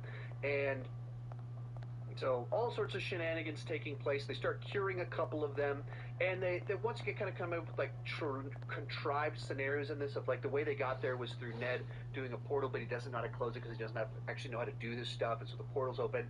Once again, like kind of flimsy things. If you start thinking about the logic, it's like really like they used a portal, didn't know how to close it, and that this feels like you did this writing because you just needed to set up a scenario because you wanted MJ to end up being there so that she could fall, so that Andrew Garfield could get. Like there's several things like that in this that just feel like if you stop and think about it, you can find holes in this plot quite quickly in the logic. But yeah, lots of fighting spectacle. We get the shot in there that was in the trailer, that one of the trailers that show Lizard like getting kicked. If they CGI'd out Spider-Man, so you see it getting kicked by nothing.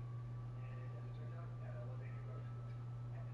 And you can get all that fun stuff. And when they have after the little Avengers talk, and start teaming together, and they do like the jumping off the building together, swinging around and landing.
so much more than high praise from your average Joe. You get Doctor Strange give you a, oh, it's a nice little moment. But anyway, so Fox gets blown up, and eventually Tom Holland and Doctor Strange is up on the top, trying to pull the universe together, and then Tom Holland finds Green Goblin and he just beats the crap out of him. Green Goblin's like, you didn't even have the courage to send us back to die. He's like, I didn't want to send you back to die. I wanted to kill you. Just seeing the red in this moment of just trying to take this guy out.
really want Andrew Garfield to come back. Where's Michael Keaton's Goblin? Michael Keaton's not a goblin, bro. He's a vulture.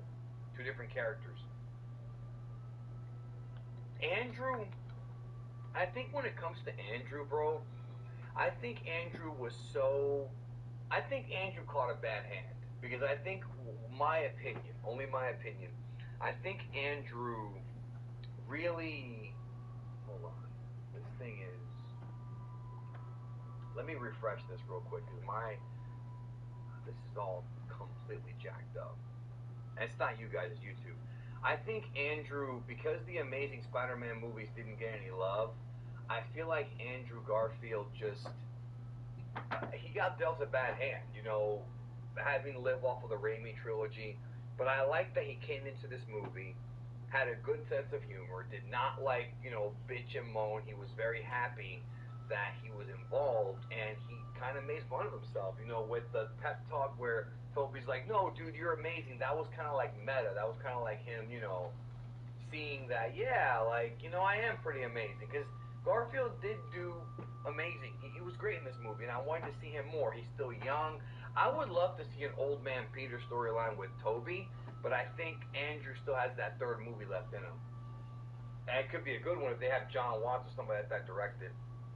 Alright, Havoc says, do you think we'll see Daredevil and Kingpin implemented into the next sequel trilogy? Sequel trilogy? You're talking about like Star Wars now?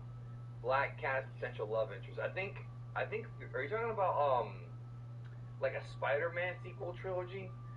I think Daredevil and Kingpin are gonna have their own thing going on, separate from Spider-Man. I think that the fact that Kingpin and Daredevil were kind of reintroduced the same week, I don't think they planned that out to be like that, is really interesting. And I really hope that we see more of that, because, man, that Daredevil show is beloved. And I hope we get to see Punisher and everybody else back. I want a badass, hardcore, R-rated Punisher movie, dude. That's what I want. I got a bunch of super chats to answer. Think they're gonna do Miles Venom, not Tom Venom? Ooh, a Miles Morales Venom? No, well, you know what they could do? Think about this. What if they have Tom Holland's Spider-Man get the Venom costume, and Miles Morales has to fight against him? That could work. That could work. That could be a pretty epic move. We haven't seen that before in a movie. Xavier the God. I wonder if Deadpool will find the symbiote. I hope not. I also like to see Toby say to Andrew that he saved his version of Gwen. That might not be a good idea to say to him, bro. He seems to be already heartbroken over what happened. Jamal says maybe Venom left the part behind on purpose so they can connect the two universes. Maybe. I mean, it's almost implied that Venom. I remember when Fisk started illegally importing artifacts like this. He bought the local harbor to cover his tracks and laid off the old staff. Let me know when you're ready to begin. Sounds good. To Spider-Man or to Eddie Brock or whoever, Starting with the prize, Morales, a one-of-a-kind Kakemono Baku. From the Tom Hardy universe. Beautiful. It's a Mifune? Correct. Mr. Fisk has exceptional taste. I hope we get it. I don't know. I feel like this movie Grab a picture, please. So much money, and people are so happy about what Did you know him well before his arrest? In a professional context. I handled many of his sales. Let's move on, please. Is that it's not just seeing Toby and Andrew again. It's also seeing Alfred Molina. It's seeing Jamie Foxx, Willem Dafoe, Thomas Hayden Church. Now this exquisite piece exemplifies the traditional Tarashikomi puddled ink effect. Genuine Tom Holland was. I like how the two Neo are so imposing. I can see why Fisk liked this piece. Definitely his style. He loved the duality. Destruction screams, but creation toils in silence. Was there ever anything irregular in any of the sales you handled for him? No. No, of course not. Not that I was aware of. Gerald, I actually think that there's a possibility that in the Notice the intricate gold inlay on this ceremonial tea set. I would love it if It's just a friend in the DA's office mentioned that Fisk used art sales to launder stolen goods. I'm sure I wouldn't know anything about that. Oh, I know. I was just wondering, now that he's arrested, if you had ever noticed anything strange. You know what? I'm actually running short of time. Why don't we grab the cover photo while we can? When I told my DA friend I was doing a piece on you, he mentioned your name was familiar. Just the photo, please. Stand right there. I don't know about you guys, but one of the scenes that really hit me was when Toby reunited with Doc Ock when that universe... Please get my good side. Stand right there. Are you sure there's nothing you'd like to say, maybe off the record, regarding Fisk's activities? I don't think your readers would have any interest in... Damn it. Wait here, please.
What are you doing?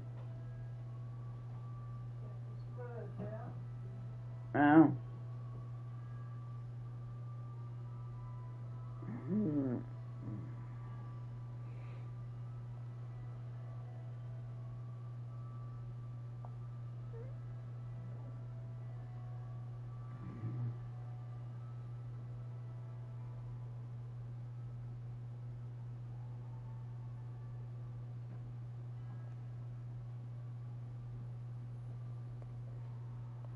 Wait, I recognize that statue. Gotta get a photo.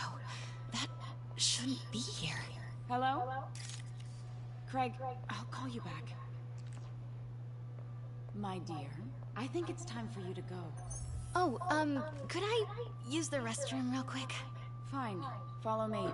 Thank you. This is a really lovely space.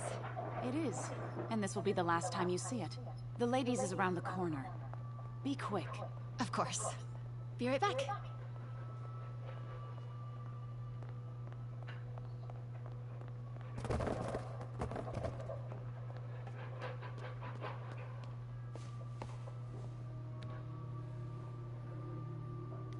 Hello, Craig. Funny you should call. Because the reporter you sent is clearly not working the puff piece we agreed upon. No, she's here now. I've got to get into that back room. If that statue is what I think it is, this just turned into a huge story. She's not your reporter, is she, Craig? Who is in my auction house? Oh my God. Quiet. No, I do not trust you to fix this. Well, the first thing I'm going to do is have Miss Investigative Journalist arrested.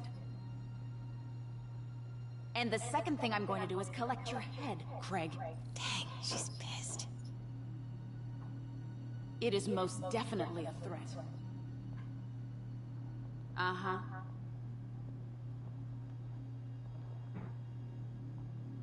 Sure, Craig.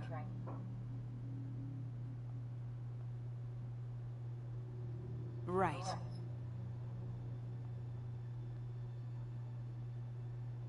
I don't believe you.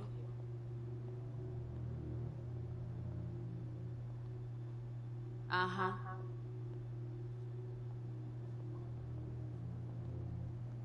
Sure, Craig.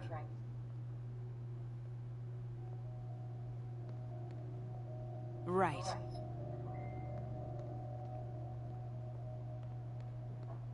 I don't believe you. Pete told me about this. Fisk used it to hide evidence. Why didn't the cops take it? I know this statue opens. But how? That's the Neo behind them. But it looks different.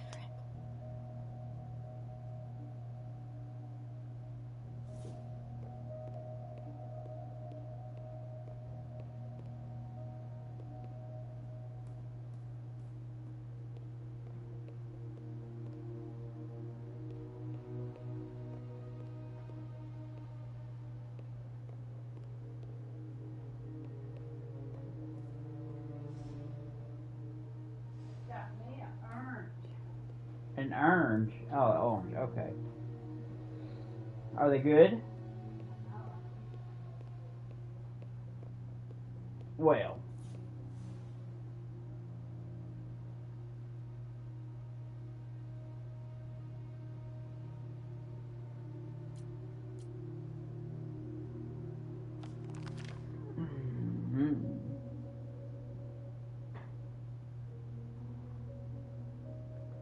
Statue can move. Most common pose is latent power.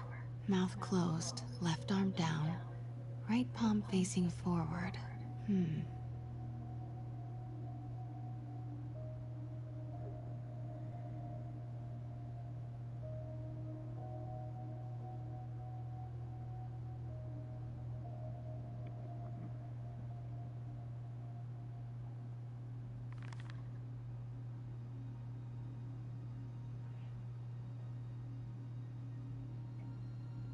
Left arm up, right arm down, palm facing forward.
He's holding something.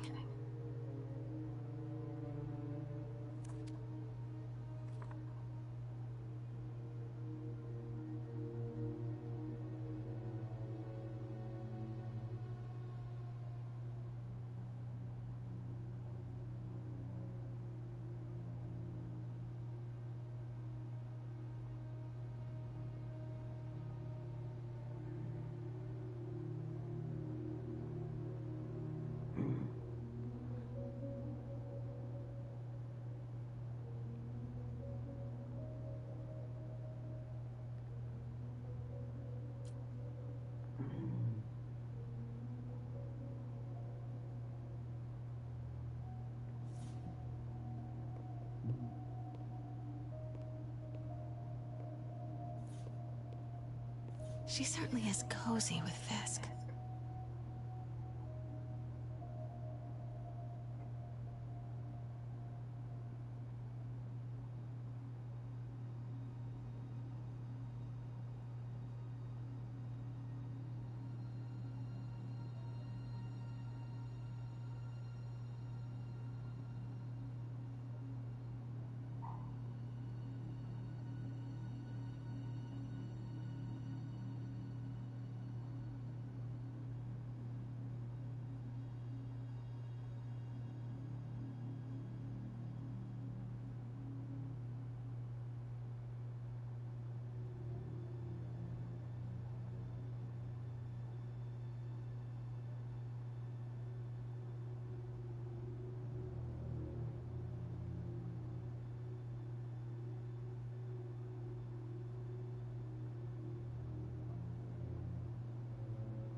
Maybe these pieces move.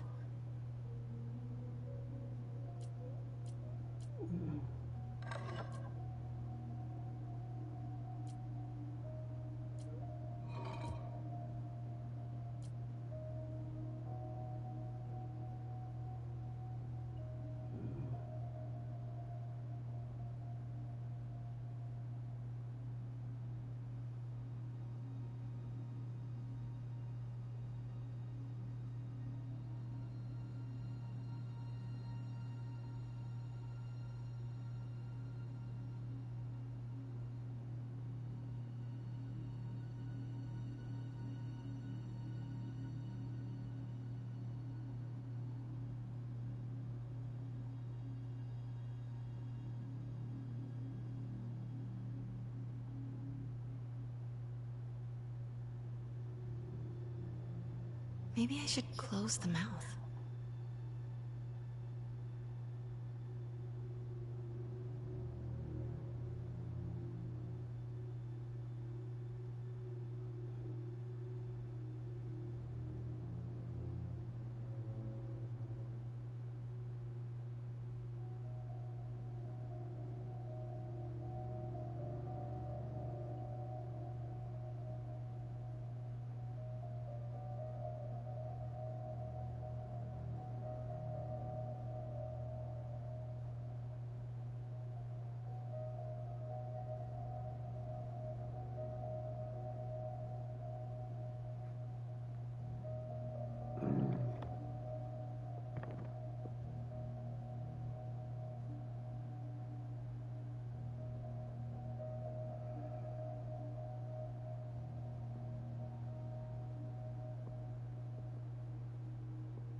piece is missing.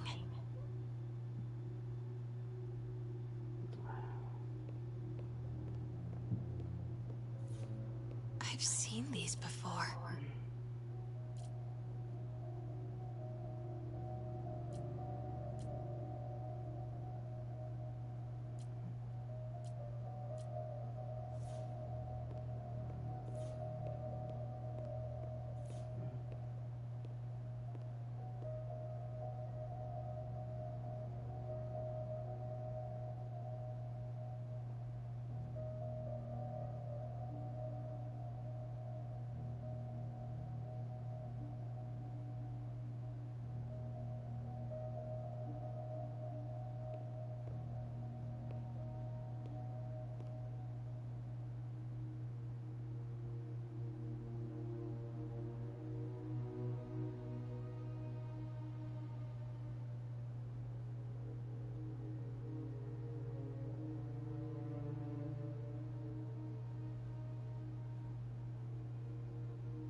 Cooper.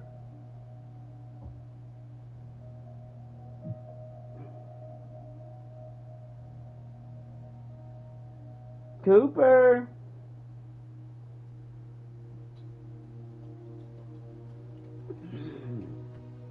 Cooper.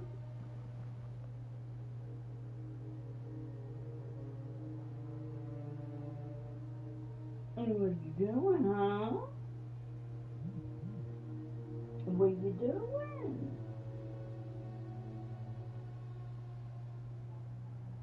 Mama being mean at baby? Huh? Mama being mean at baby? Is that what she's doing? Huh?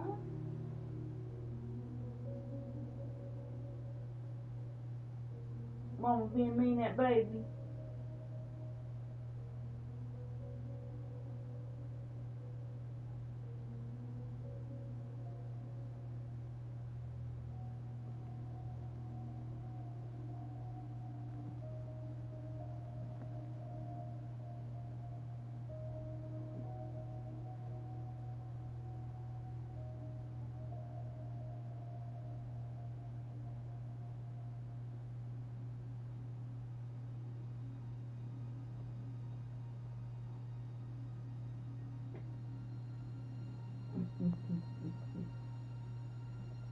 Mama being mean at baby? You wanna go outside? Is that what you want? We'll go outside? Oh, you're standing on your hind legs. We'll go outside? Oh, let's go. Come on, let's go. Let's go outside.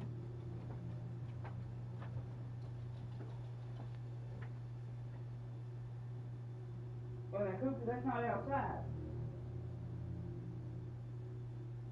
You got your tree? We'll go outside, Cooper?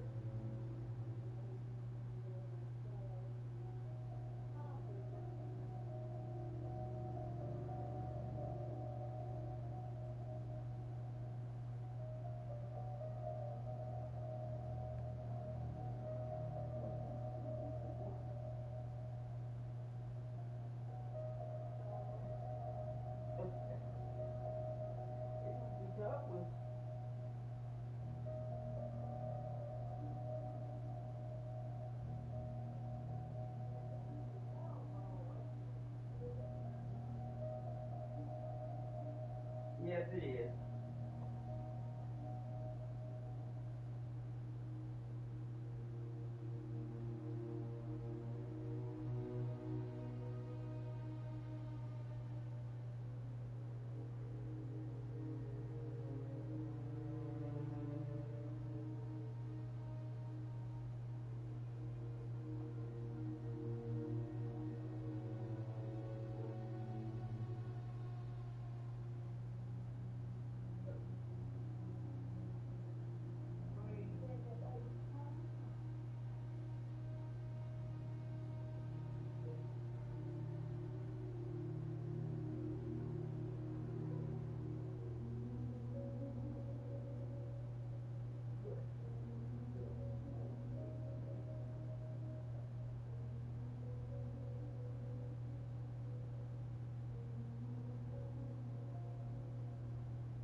Well, Cooper, I'm gonna go back.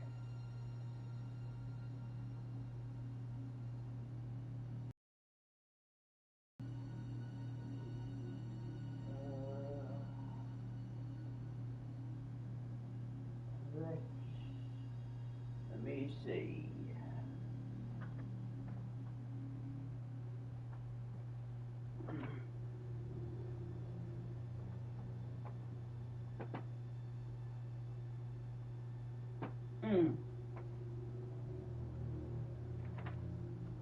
Damn. Band-aid on my side is on there, man. Wait till I take a shower to get it off.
How's the fudge?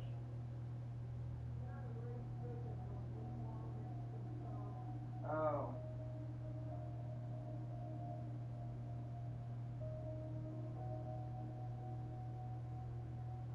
It tastes good. I said it tastes good. Oh, we're gonna have to redo the chocolate too.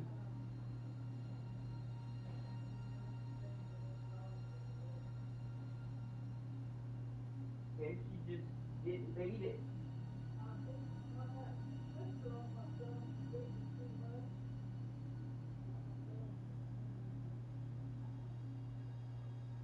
Maybe next time use a mixer, right? I said maybe next time use a mixer.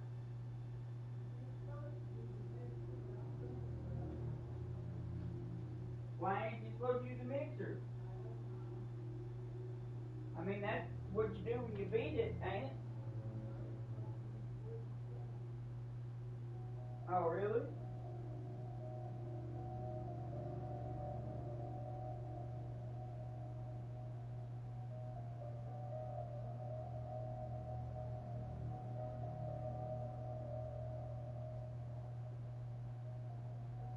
But I've seen you use like a whisk before. Huh? Metal whisk? I could have swore you used one last year. Because you had me help you whenever you got tired.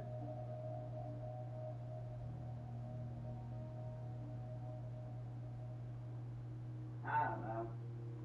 You know more about it than I do.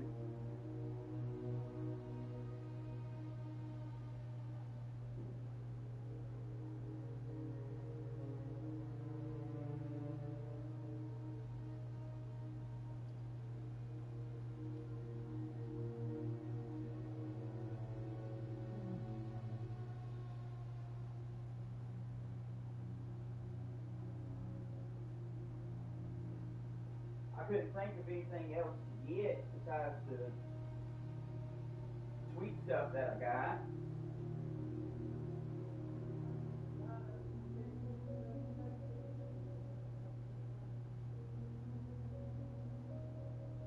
Oh, you need beef. Hamburger meat won't work, right?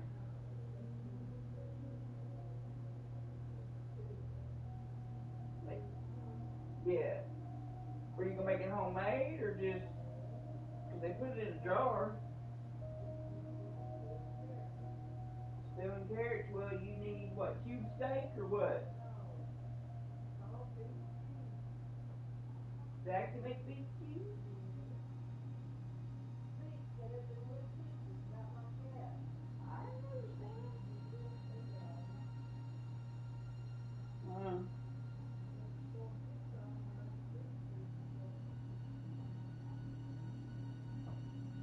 Okay, I'll go later today.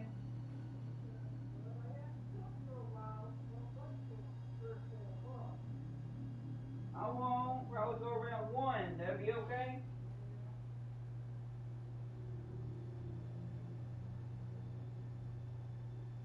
Cause I'm gonna, here in a minute, I'm gonna try to lay down and get some sleep.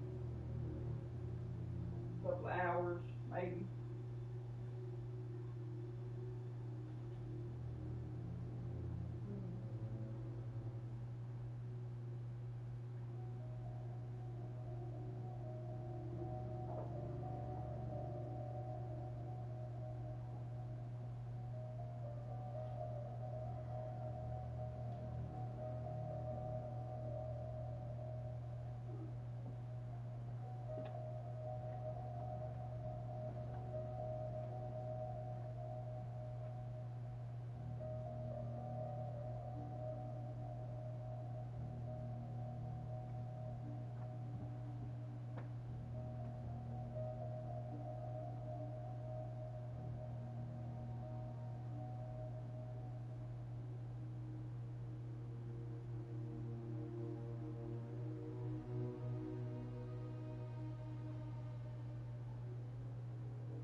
17.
It's gone.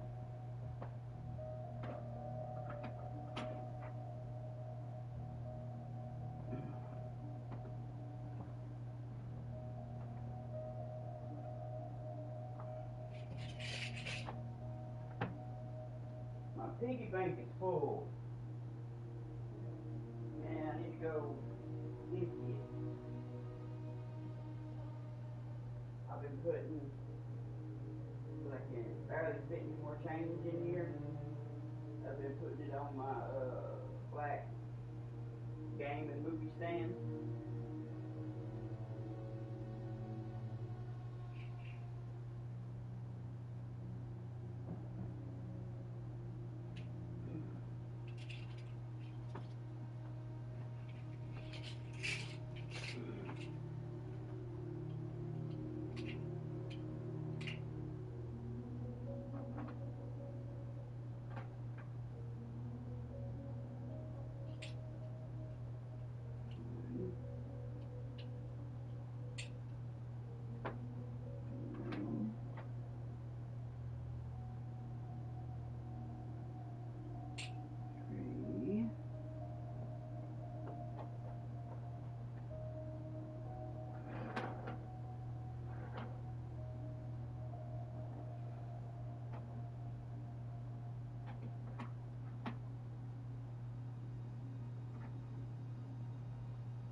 $50 in silver change.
Well, that's not too bad.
I put $7 worth of silver change in there. Huh? Is that?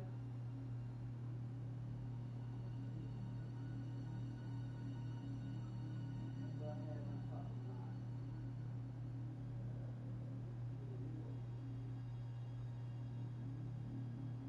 I had to force it in there. I had to take off the bottom instead of putting it at the top. I put it at the top so it go in. And then I tried to open up the bottom, shake it, get it all mixed up, you know. Lay a certain way for me to get it in, but I don't think it helps. Yeah, it's always up there.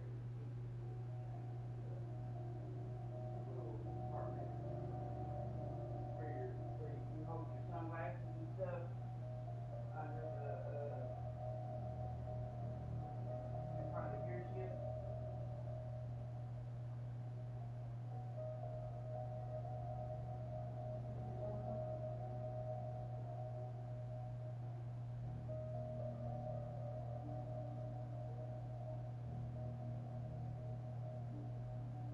Oh, really? Take your car and look. Oh, it's weird. I tell you, I left the doors unlocked while I took the door. I went down there and got it. Now all we do is change.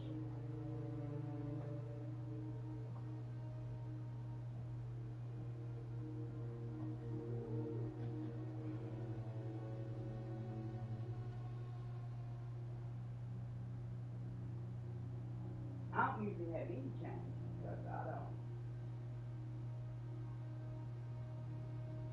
usually carry cash.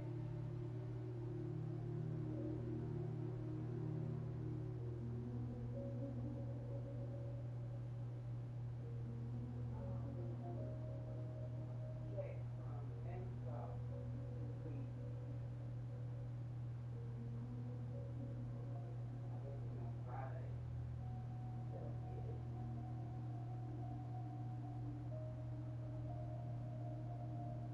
Right?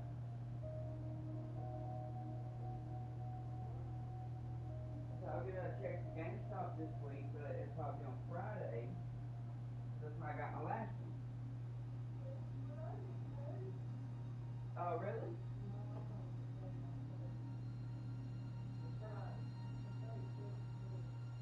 Friday.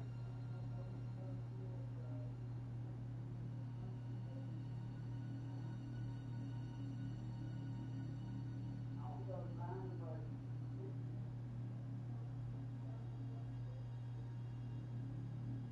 so bad, I really would like to meet you guys.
Got work third. Yeah. Yeah. But Tuesday. After tomorrow, yeah, I work Tuesday. Wednesday, Thursday, Friday. Not bad, right? And it's a job that I really like. You know?